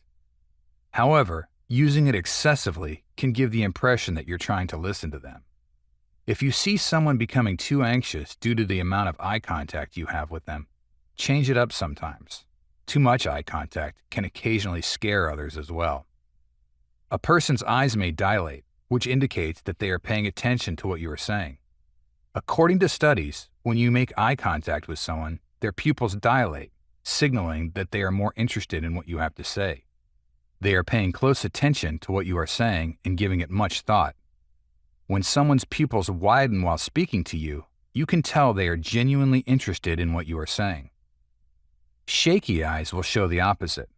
Someone trying to convince you that they are listening will undoubtedly keep glancing at your eyes back and forth. Although they are aware that they should make an effort to look you in the eye, they are uninterested in what you are saying. Shifty-eyed people can lie to you or attempt to trick you another way. They may find it difficult to look you in the eye since they are aware they are being deceitful. Mouth actions. Comprehending someone's personality also requires understanding what they say and do with their mouth. Someone with pursed or tight lips may work hard to concentrate or disguise a glum expression. You can also examine a person's smile. They might be faking a smile at you if their eye corners aren't furrowed. Not everyone who fakes a smile is malicious. They could simply be preoccupied with something else and unable to fully concentrate on what you are saying. Smiles can occasionally be a response to awkward circumstances. The main reasons monkeys grin is to frighten others around them by flashing their teeth, not because they are joyful. When they are frightened or anxious, they will open their mouths widely to display potentially harmful teeth. Dogs are the same way. Only when they feel threatened do they display their teeth. This can also occasionally be true for people, albeit subconsciously. A person's nervous laughter and smiles are simply a means of releasing their anxiety. When the corners of someone's eyes are wrinkled, they are grinning. A person who constantly covers their mouth is often anxious as well. They might bite their lip or finger or cover their mouth with their hand.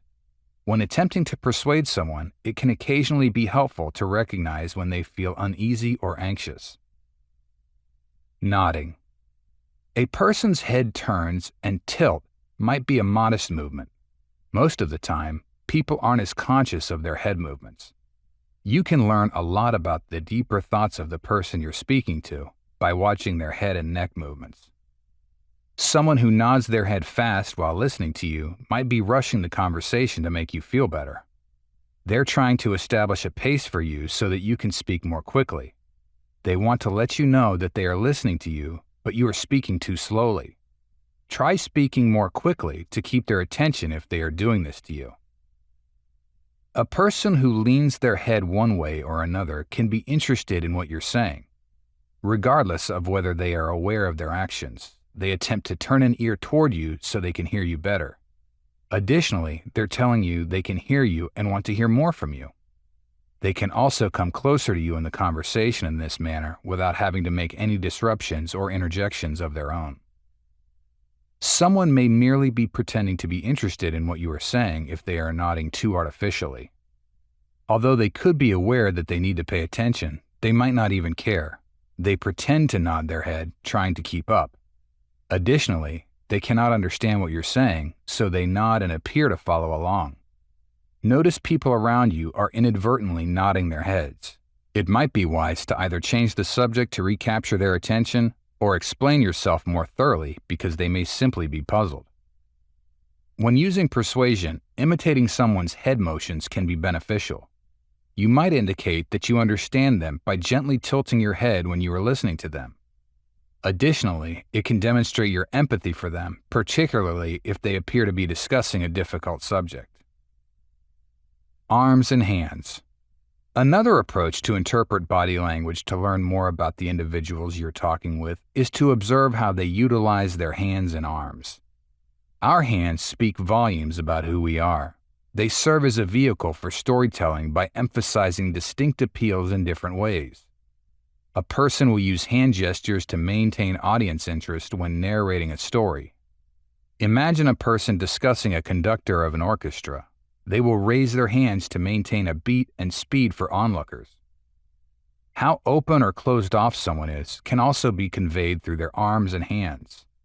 They could resemble the entrance to someone's body. Someone with arms tightly crossed in front of their chest may be slightly more reclusive and reluctant to engage in extensive conversation. It's not usually a sign of closed off when someone has their arms crossed. If their arms are loosely crossed in front of their chest, they may be simply trying to rest. In such case, they are probably just casually listening to you.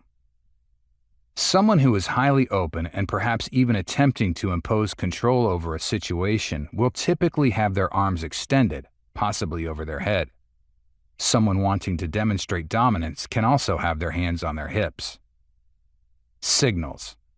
We all use a variety of body language cues as signals. Different bodily gestures can convey messages to those around us, intentionally or unintentionally, across cultures, genders, and ages. Without having to say anything, signals can convey information to other individuals. Someone at a party with their arms crossed and their eyes drooping on a couch is probably ready to go home for the evening. Another person on the couch may be giggling loudly and indicating that they won't go to bed soon by sitting on the edge of their seat. People close to the signaler can communicate ideas they would find difficult to express physically by using signals. Some people are quite adept at reading social cues, while others find it difficult to comprehend others around them. There are some key signs that a person will need to be able to effectively lead a conversation when attempting to persuade someone. Starting a conversation. When next you're alone in a room with someone else, refrain from speaking until they begin a discussion. You can observe how they might strike up a conversation. The majority of people will make some form of physical indication that they are going to start speaking. They might move in their seat, clear their throat, or perhaps merely turn around and adjust their clothes. Usually, a person performs something, however small, just before engaging in conversation. Take note of your actions before you speak when it's your turn to initiate a discussion. Never begin with or That immediately communicates to the other person that you are unsure what to say. Try striking up a conversation without doing anything. Try to speak without clearing your throat, turning your head, or making other motions. Consider the person's response. They might be startled or caught off guard by the fact that one of you spoke first. Getting a conversation going is crucial, especially to persuade someone else to provide the foundation for your case.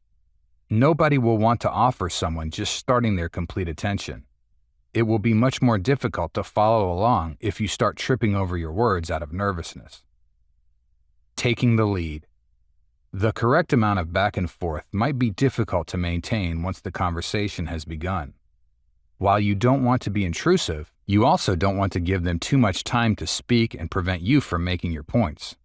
You can use clear terms to express yourself if you feel like the other person isn't letting you speak enough. Try stating, "Can I just say? Could I talk for a minute?" Or, "I'm listening, but can I say something extremely quickly?" These can be challenging to utter in some circumstances, and if you make a loud exclamation, some people could even think you're being impolite. Your best action might be to refocus by moving your body. To signal to the other person that you have something to say, place your hands on your hips or incline your head. Try leaning in close to signal to them that you want to lead the conversation now. Taking the lead in a conversation might be challenging because nobody likes to be interrupted. It's still crucial that you have a chance to speak. You can use various methods to practice conversational leadership so that you're prepared to lead effectively during a crucial persuasion. The next time you feel like speaking, resist it. Let the other person finish their sentence, then jump in. Sometimes we are so eager to get our point over with that we divert attention away from the actual discussion, rendering whatever arguments we may have had with the person we interrupted pointless.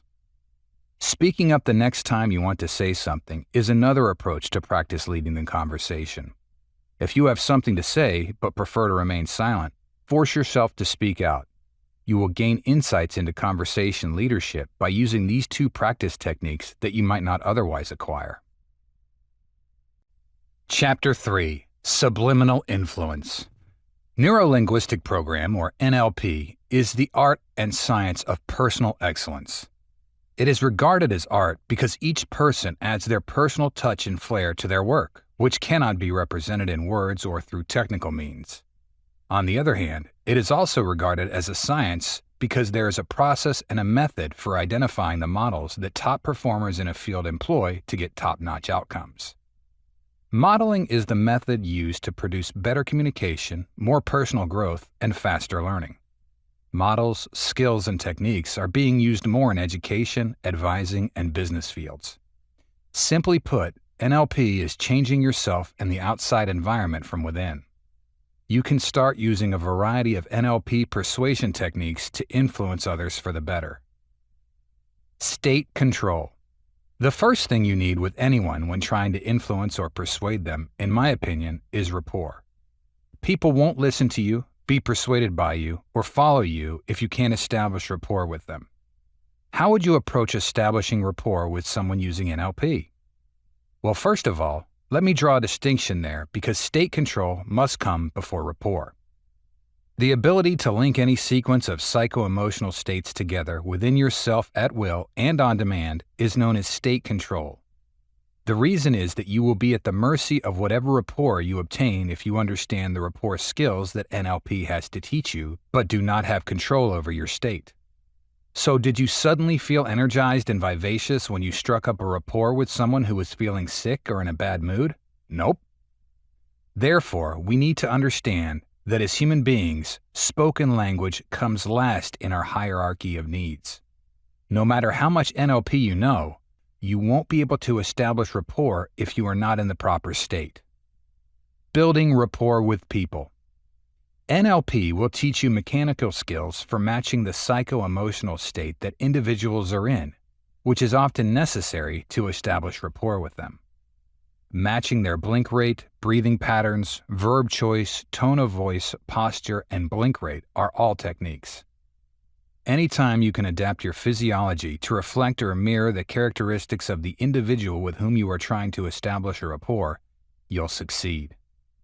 Establishing rapport is possible if you are close to the other person. Simply put, NLP techniques will speed up the process and help you tune into the other person's frequency more quickly. For lack of a better word, classical NLP would teach you to duplicate as many of the traits of the person you're trying to influence as you can. Then, every so often, just make a different movement or modify something and see if they follow you. They refer to it as pacing and leading. In this usage, the word pacing indicates becoming like something. Pacing must be examined from two angles. The first is to do like someone or something as closely as possible. Rapport is based on that. The second is to discuss topics that are relevant to their personal experience. Building rapport with someone who is in a bad state. If you want to establish a rapport with someone, but let's say they're having a bad day, you still want the rapport for some reason. For example, maybe the person is a hiring manager for a job or a lovely female you adore who's having a bad day. While you don't necessarily want to adopt that person's bad attitude, you want to establish a rapport with them to potentially lead and influence them. Then, how do you establish rapport? Should you accept their perspective or not? Since humans have an amazing phenomenon known as mirror neurons and a strong need for connection, it does help, at least temporarily, to match their state. They want you to ally. You must have heard the adage, misery loves company. How to change a person's state. There are two ways to pull someone out of the situation they're in if you approach them. You can choose to fully interrupt it, which, dealing on the situation and the surroundings, might be the best course of action, but most individuals lack the skills necessary to do so. The easiest way to change anyone's state is to change your own. Thus, if you have good state control, you can approach someone and match their condition and physiology before changing your state and having them follow you. However, if you approach someone with too much energy, you might bounce off them because of the frequency difference. However, if your energy level is somewhat greater than theirs and you approach slightly faster than their state, you can lower it and increase their energy. Some states are too deep to interrupt, but generally speaking, if you connect with them, match their state and physiology, and mirror what they are saying back to them, they will cling to you. When someone feels a connection with you, that you are like them, or that you both have the same viewpoint, that is something they don't want to lose because they have been validated and have received the okay signal that everything is okay with them. They will follow you to maintain that connection and do anything to keep it. So how do you influence other people? We occasionally need to influence others successfully and convincingly. There are various ways to develop our influencing skills within NLP. Understanding what drives people. Understanding what causes people to act in a certain way is the first important factor to address when discussing persuasion. This tactic can be extremely subtle, but it works incredibly well. For instance, think about trying to sell your car, posting it online, and getting a call from a potential buyer. He might be shopping around and weighing his options, so he might decide against buying the car just because you asked them, unless he likes it. But you could convince him if you understood what their deeper needs are. Let's imagine you conversing with him and discovering he has a newborn child. Then you can start convincing him to buy by highlighting your car's amazing space and safety features. You can even purchase an extra seat for his child to appeal to his emotions. Limiting the options. The persuasion process will be aided by asking questions that limit the options since they create the impression of choice while limiting the response. In NLP, this is referred to as embedded commands. For instance, imagine you go out with some pals and ask them for dinner. In one instance, you might inquire whether they prefer to eat chicken or fish, allowing them to choose, but you are restricting their response to just those two possibilities. The second scenario will involve asking, do you want to eat fish or do you want to eat chicken? Both questions are simple to respond with no. The trick here is to frame the question in a convincing manner that makes it harder for others to refuse the ideas you are making. Of course, this is a very simple example, and even in the first scenario, they might ask if they want to eat some different type of food. Use the values in their hierarchy. An essential persuasion tactic is to capitalize on a person's identity. You would have a very strong chance of influencing the other person to do what you want if you could connect what you want with what the other person's identity would do in comparable circumstances. If you're convincing enough, you'll instigate internal conflict that will force them to do what you desire. Everything has a worth in people's eyes. People do have priorities, and it is these priorities that influence their decision-making and behavior. The likelihood that you will be successful in persuading someone increases if you can pinpoint their core principles. Love, health, attractiveness, safety for the family, security, enjoyment, pleasing others, and happiness are some universal values. Consider the most recent expensive item you purchased and consider your motivations. What principles of yours appealed to you about it? What might have prevented you from purchasing it? What had to occur for you to pay twice as much as you did? The responses to such queries reflect the values you put into that purchase. We can take the example of buying a car once more. What will be more crucial if a person wanting to buy a car has a child? Buying a sports car with 2 seats or one with additional safety features?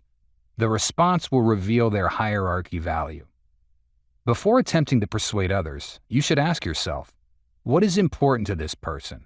How can I make my offer just as valuable? But versus and.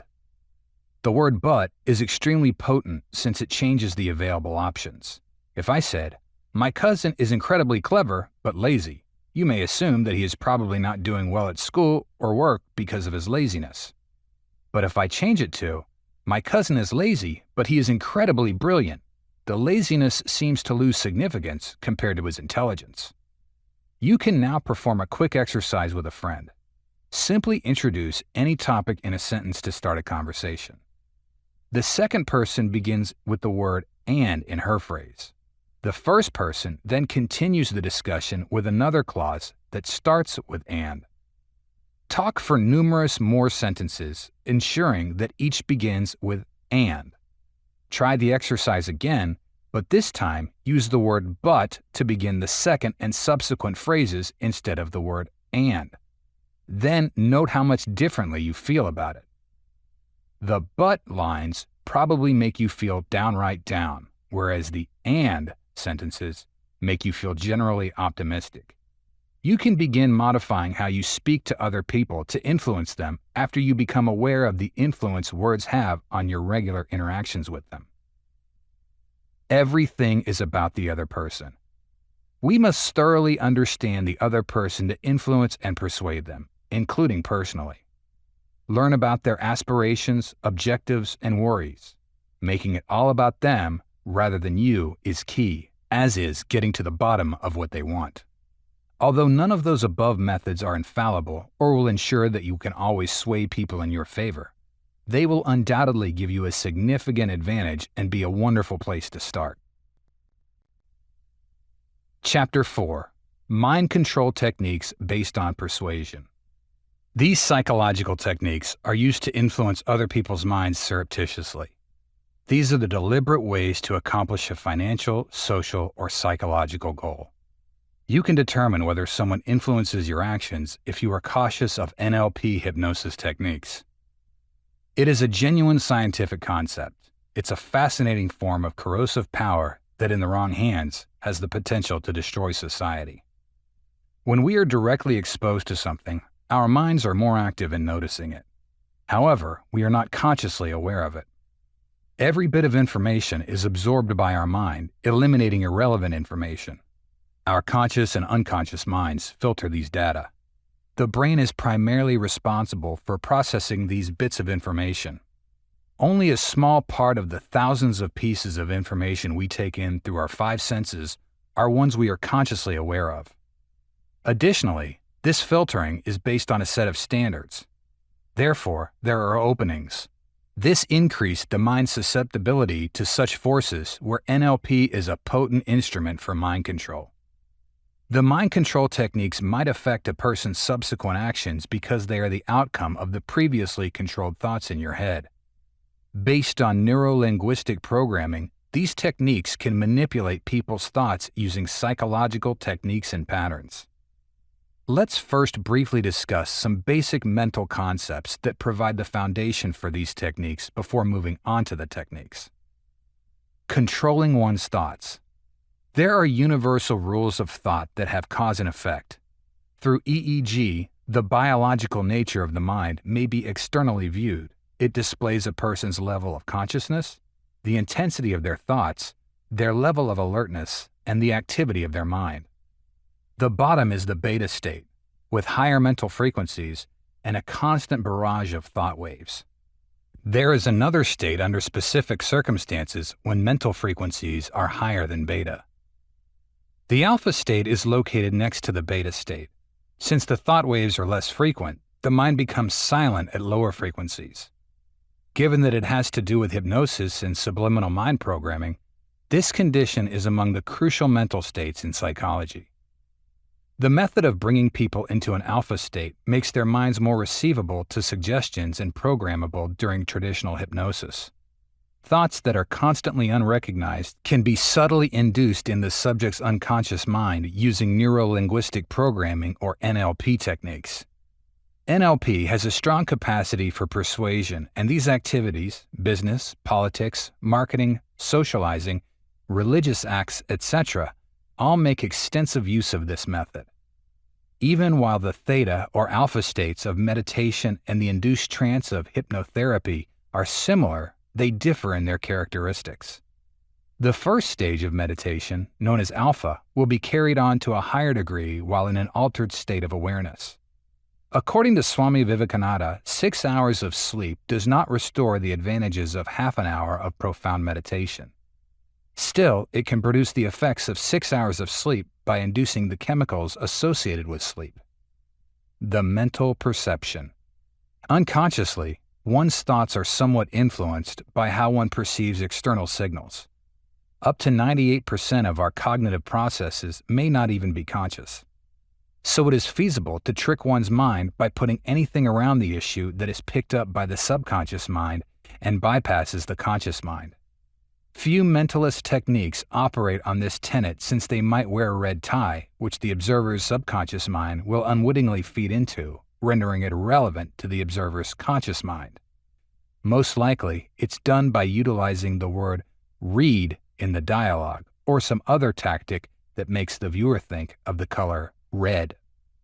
Highly trained NLP practitioners utilize systematic methods to incite these notions in the observer. The truth is that the subliminal mind is impacted more when the suggestions are subtler. We are not aware of the limitations of the mind. It can be programmed to perform amazing feats. His audio effectively influences the subconscious mind and reprogramming the mind's limiting belief systems even though he's not a psychologist. His creation gained popularity simply because it complies with the psychological and mental rules. Techniques for mind control. These are the main methods of mind control employed by NLP experts to influence others. Concentrating on the individual. The experts pay particular attention to a person's body language, eye movements, pupil dilation, anxious tics, flushed skin, breathing pattern, etc. As a person's primary emotion is associated with these signs, they might deduce the person's mental state. You can observe these eye movements to learn how someone processes and receives information. When a person is given a question, such as what color his automobile is, and responds by moving his gaze to the upper right corner, that response is created graphically. Similar to the last example, if the eyes were moved to the corner on the left, it would be visual memory since he would recall the car's color. Recent research has shown that it is less trustworthy because it has several complicating variables. Speaking at a human mind suggestion frequency. Delivering the phrases at a rate near the human heartbeat between 45 and 72 beats per minute may make the mind more receptive to suggestions. Voice roles to avoid the conscious mind. This method uses the vocal role, a pattern-paced manner that embeds the intended point while preventing the conscious mind and reaching the subconscious mind instead. This is accomplished by repeatedly emphasizing the targeted word in the same way. Easily and secretly establishing rapport. Qualified NLP experts use offensive language to increase suggestibility. They will build a relationship with you and make you more open to their suggestions by scrutinizing and subtly mimicking your body language. Making an anchor and subliminally conditioning the mind.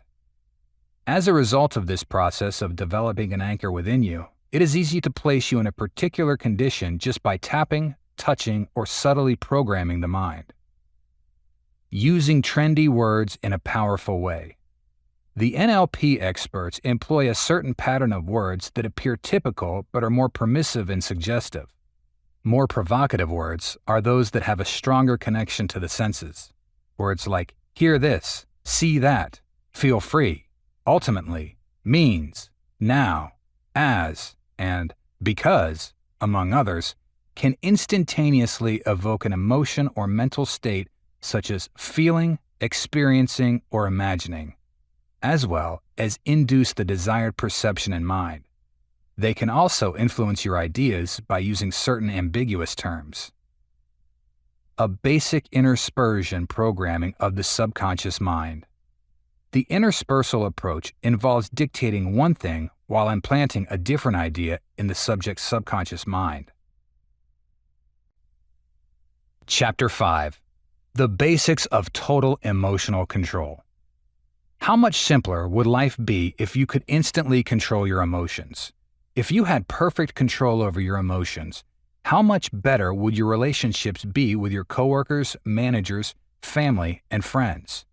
Emotional instability often causes negative behavior. An excellent illustration is a fact that you must first feel angry before you can scream or hurl objects. By becoming more conscious of how they behave and respond in various situations, many people work to develop balanced emotions. While it would be wonderful to suggest that everyone behaves properly, a lot of what is recalled is unfavorable or inappropriate behavior. These feelings cause people to act out of control in the worst ways. The secret to halting negative habits recognizes the emergence of unrestrained emotions. Imagine how revolutionary this can be if you experience recurrent episodes of depression or have trouble coping with bullies and rumors at work. It does not replace the necessity for expert therapy or, in certain cases, medication. It will provide you a competitive advantage in turning a negative mood into a positive one. It will assist you in controlling emotions that can quickly overwhelm you and prevent you from being productive. This does not imply that you are not experiencing anything or suppressing your emotions. You will still feel every feeling in a more regulated and uniform way. You won't let your emotions control you, which is essential for feeling like life is stable and that challenges can be overcome. It creates a healthy balance and allows you to see disappointment as something less life-altering and a testament to your general capacity to succeed in everything. You will learn more and more about how to control your emotions by thinking positively as you integrate NLP into your daily life.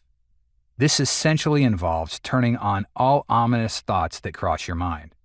This is something you will first be doing knowingly, but as time passes, you'll discover that you have subconscious emotional control. The body-mind connection. Numerous books about our mind's propensity for reading body language have been written. Human interaction involves a lot of verbal and nonverbal communication. The ability to read physical signs that indicate someone's mood or openness to a conversation is something the mind is trained to do from an early age. The mind's ability to influence your body in this way is astounding. It recognizes the usual cues you give it to produce the mood you're in. Knowing this can prove that you have a much greater control over your mood than you previously believed. Your body will eventually adopt the mood based on how you sit, stand, breathe, and perceive everything. Take note of all the physical clues you are giving your body the next time you are experiencing a strong emotion, such as acute sadness or rage. Each is unique to a person, although most unhappy or depressed people will slump and breathe slowly. Consider the extremes in any circumstance. When you're upset, how do you carry yourself? Do you exhale more forcefully and deeply? What about when you are truly joyful or ecstatic? Your mood can be changed instantaneously by altering the signals you send to your brain. This does not imply that you will instantaneously feel better after losing your job or receiving a notice of eviction, but it does simply imply that you do not have to remain in a dark and unhappy place. Another important way you might transmit a technique is through your body language or nonverbal communication. When you use NLP, you become more conscious of how your body and words interact to convey your message effectively. Consider the scenario when you are giving a scholarly lecture on a geographical topic. You can make shapes with your arms to accentuate key points or to better define the characteristics you're describing. Simple pacing or other slow gestures will help people focus on you and pay attention to you. It all comes down to how you can keep communicating by paying attention to how your body moves. How to always change your emotions. To know what's important and how to give your brain a clue, it needs to change. You should practice the following procedure for changing mood and emotion for a while. You must feel confident in your ability to pinpoint the precise indications your mind detects when you're in any given emotional state. Whether standing or sitting, straighten your back and eliminate any stance slump. Take a few slow, deep breaths. Put a smile on your face and calm down your facial muscles. When speaking to others, be reassuring and positive. If you can, close your eyes and picture a peaceful place. Doing this while driving is not feasible, but you can always stop the car and do it. You'll experience an instant reduction in despair, extreme anxiety, or even anger. Your body can immediately recognize the cues you give it. Put yourself in a down emotion as you practice. All you need to do is behave normally, physiologically, just as you would if you were exhausted or sad. It immediately functions. Before continuing with the rest of your day, make sure to reintroduce a better and happier feeling. Removing unfavorable experiences. Imagine that you are seated in a room's corner. Imagine that as you read this, the dampness of the chilly cobblestones is so real that you can even smell the pavement as if it were coated in moss. Tiny water drops may be heard trickling off in the distance like a pipe dripping in the shadows. The light is abruptly turned off. Nothing can be seen. However, you can hear approaching footsteps. You may see a person standing in front of you. You sense that someone very large is shackling you to your chair and tying your hands together with a rope. You then have a crawling sensation on the back of your neck. It was a spider-like sensation. How did you feel after going through the whole thing? Right, that was uncomfortable. You are now. Even though you are secure from harm, the thought of that grotesque scenario happening to you makes you uneasy. The same holds for your greatest fear. You probably have the same experience that makes you fear having a close encounter again at some point. Do you recall when you first experienced that fear? When it comes to controlling, remember that almost everything in your environment impacts you to some extent, but you can only control how you respond to it. You, therefore, possess complete control over your ideas and feelings. That also implies that the greatest method to be in control of your thoughts and emotions constantly is the best way to make the finest decisions in life. How to change negative emotions into positive ones. You know that a bad attitude or being preoccupied with the idea that you might change will prevent you from giving your best effort. Sometimes, just because you're anxious about something, you feel like you wouldn't be able to do anything you wanted to. It's not because you've tried and failed to complete them. You may not have even attempted it before. your palms are sweating, and you feel like you're about to puke up because you're so anxious that you are physically responding to this scenario. Most of the time, negative feelings result from terrible previous experiences, which were so unpleasant that they conditioned you to believe that the past will always recur. You can occasionally picture yourself as a child attempting to convince your mother, who would constantly tell you that you couldn't do anything well. She insisted for years that when you are living independently, you might still feel like you are fighting for the freedom to pursue a dream. You may believe that your bad emotions are valid, but they are not. In reality, you are only cohabitating with ghosts in your head that you are comfortable with. Chapter 6. Using Dark Psychology for Good. Dark psychology is defined as the use of psychological principles in a way that causes harm to the target, especially when it comes to power dynamics, displays of strength, and manipulation. Dark psychology refers to the use of force, manipulation, and control for ends that may benefit the wrongdoer but harm or limit the freedom and power of the victim. Contrary to popular perception, one cannot silently manipulate people's thoughts without restraint or against their will using dark psychology.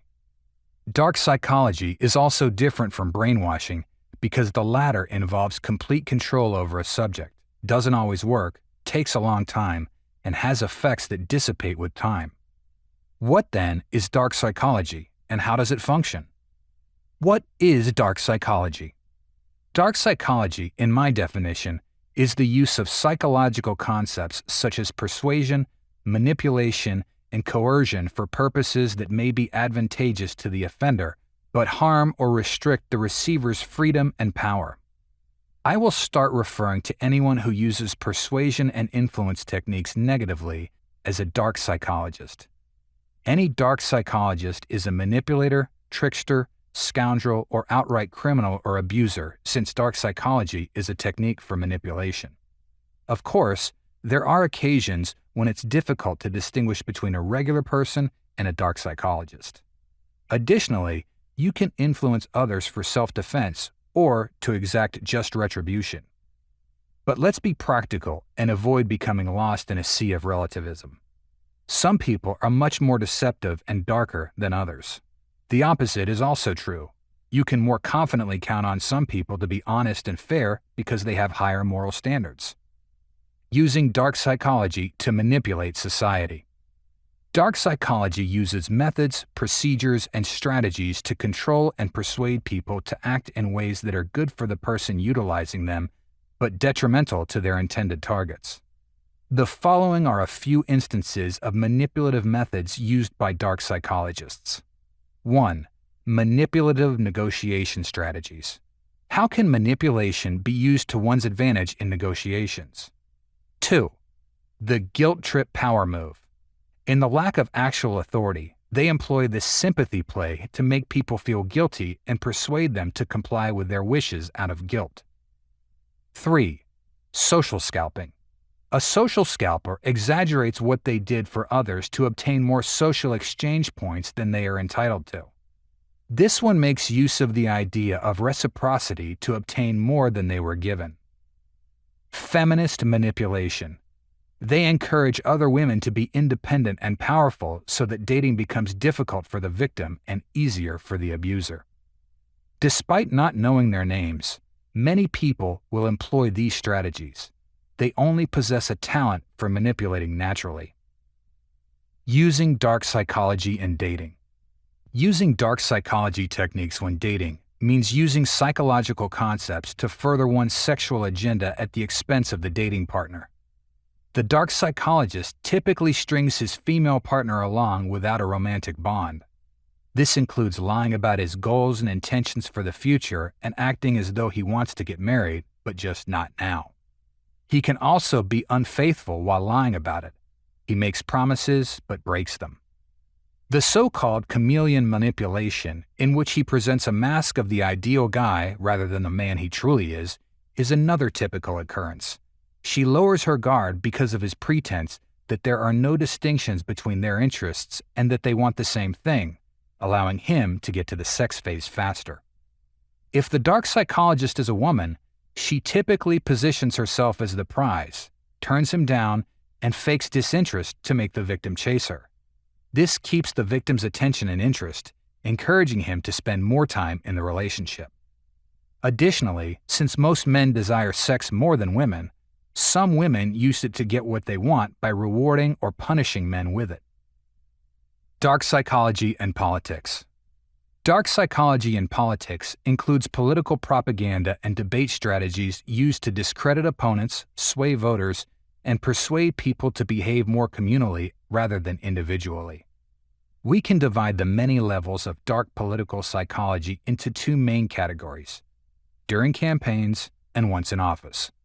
These two phases can overlap in democracies since incumbent politicians are still running for office. However, you can still detect a distinct transition from the campaign to the office, even in democracies. Here is a brief difference. In campaigns, you portray the opposition as ineffective, undeserving, the current state is hopeless, and yourself as the guy to improve things. In desperate circumstances, you invent an enemy and portray yourself as the best candidate to take it out. Nevertheless, once in power, you promote nationalism to put aside reasonable selfishness in favor of the collective, portray the status quo as good, claim personal credit for things going well, find scapegoats for things going poorly, and so on, which ultimately benefits the politicians who lead those groups. The last phase is typical for many organizations. Government representatives might be considered to be group leaders. Despots and extremist governments follow the same psychology principles as cult leaders and leaders of hate groups in their behavior. This involves fabricating opponents, fostering group cohesiveness through extreme ideologies and religious fanaticism, inciting fear, and positioning oneself as the only one capable of properly addressing the threat, and inciting anger as a distraction strategy. Using dark psychology in groups. Most group leaders aim to increase their power and leverage over the group's members while reducing the authority and autonomy of the group's members. Group leaders will employ several dark psychology techniques, such as 1. Make their issues seem more serious than they actually are by convincing them that the group, the leader, will be required to address them. 2. Make fun of, marginalize, or exclude voices in disagreement. Cult leaders aim to eliminate all divergent viewpoints. Since this is typically not possible, the leaders label any dissenting opinions as dishonest or uneducated to maintain the group's loyalty to their directives and beliefs. 3. Create a huge, massive opponent they can only defeat collectively. Once individuals sense a large enemy on the outside, they will be drawn to the group for protection. Business use of dark psychology. Dark psychology in the workplace manipulates employees into foregoing their self-interest in favor of the business while only accepting a small percentage of their genuine contribution. These include using catchphrases like "workers matter," "we're a team and family," "we can change the world together," "we win or lose together," etc., to manipulating you into working under difficult circumstances for the benefit of the company as a whole. Dark personality traits are sometimes described as an unintended consequence of choosing managers that fit the stereotype of a powerful leader. Employees should avoid companies that employ bosses with negative personalities and not rely on their superiors' help in such situations. It's very likely that the business purposefully chose this type of boss.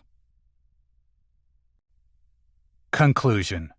NLP is a potent interpersonal growth and communication method that gives people more power over their emotions.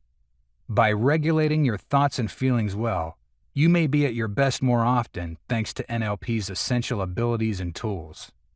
In essence, NLP is primarily concerned with the combinations, comprehension, and effects of human behaviors and language on one's capacity for effective communication. Consider NLP as the manual for your brain. Various NLP techniques have emerged as more people have entered the NLP world and tried to understand the mind, conscious, and unconscious minds. These methods have tremendous power and may completely alter how you view the world. These NLP methods can potentially alter how you perceive the world drastically. These NLP tactics can genuinely change your life because our thoughts and feelings influence our reality. You can grow in all areas of your life and use NLP techniques to enhance your performance and understanding of how people behave. You must change your thinking to bring about change. You can reprogram your ideas and behavior with Neuro-Linguistic Programming, or NLP. We appreciate you tuning in to one of our captivating audiobooks. For more immersive experiences, here is another audiobook we're certain you'll enjoy. Don't forget to show your support by liking this video, sharing what you loved about this audiobook in the comments section below, and subscribing for more captivating audiobooks like this. Thanks for being a part of our audiobook community.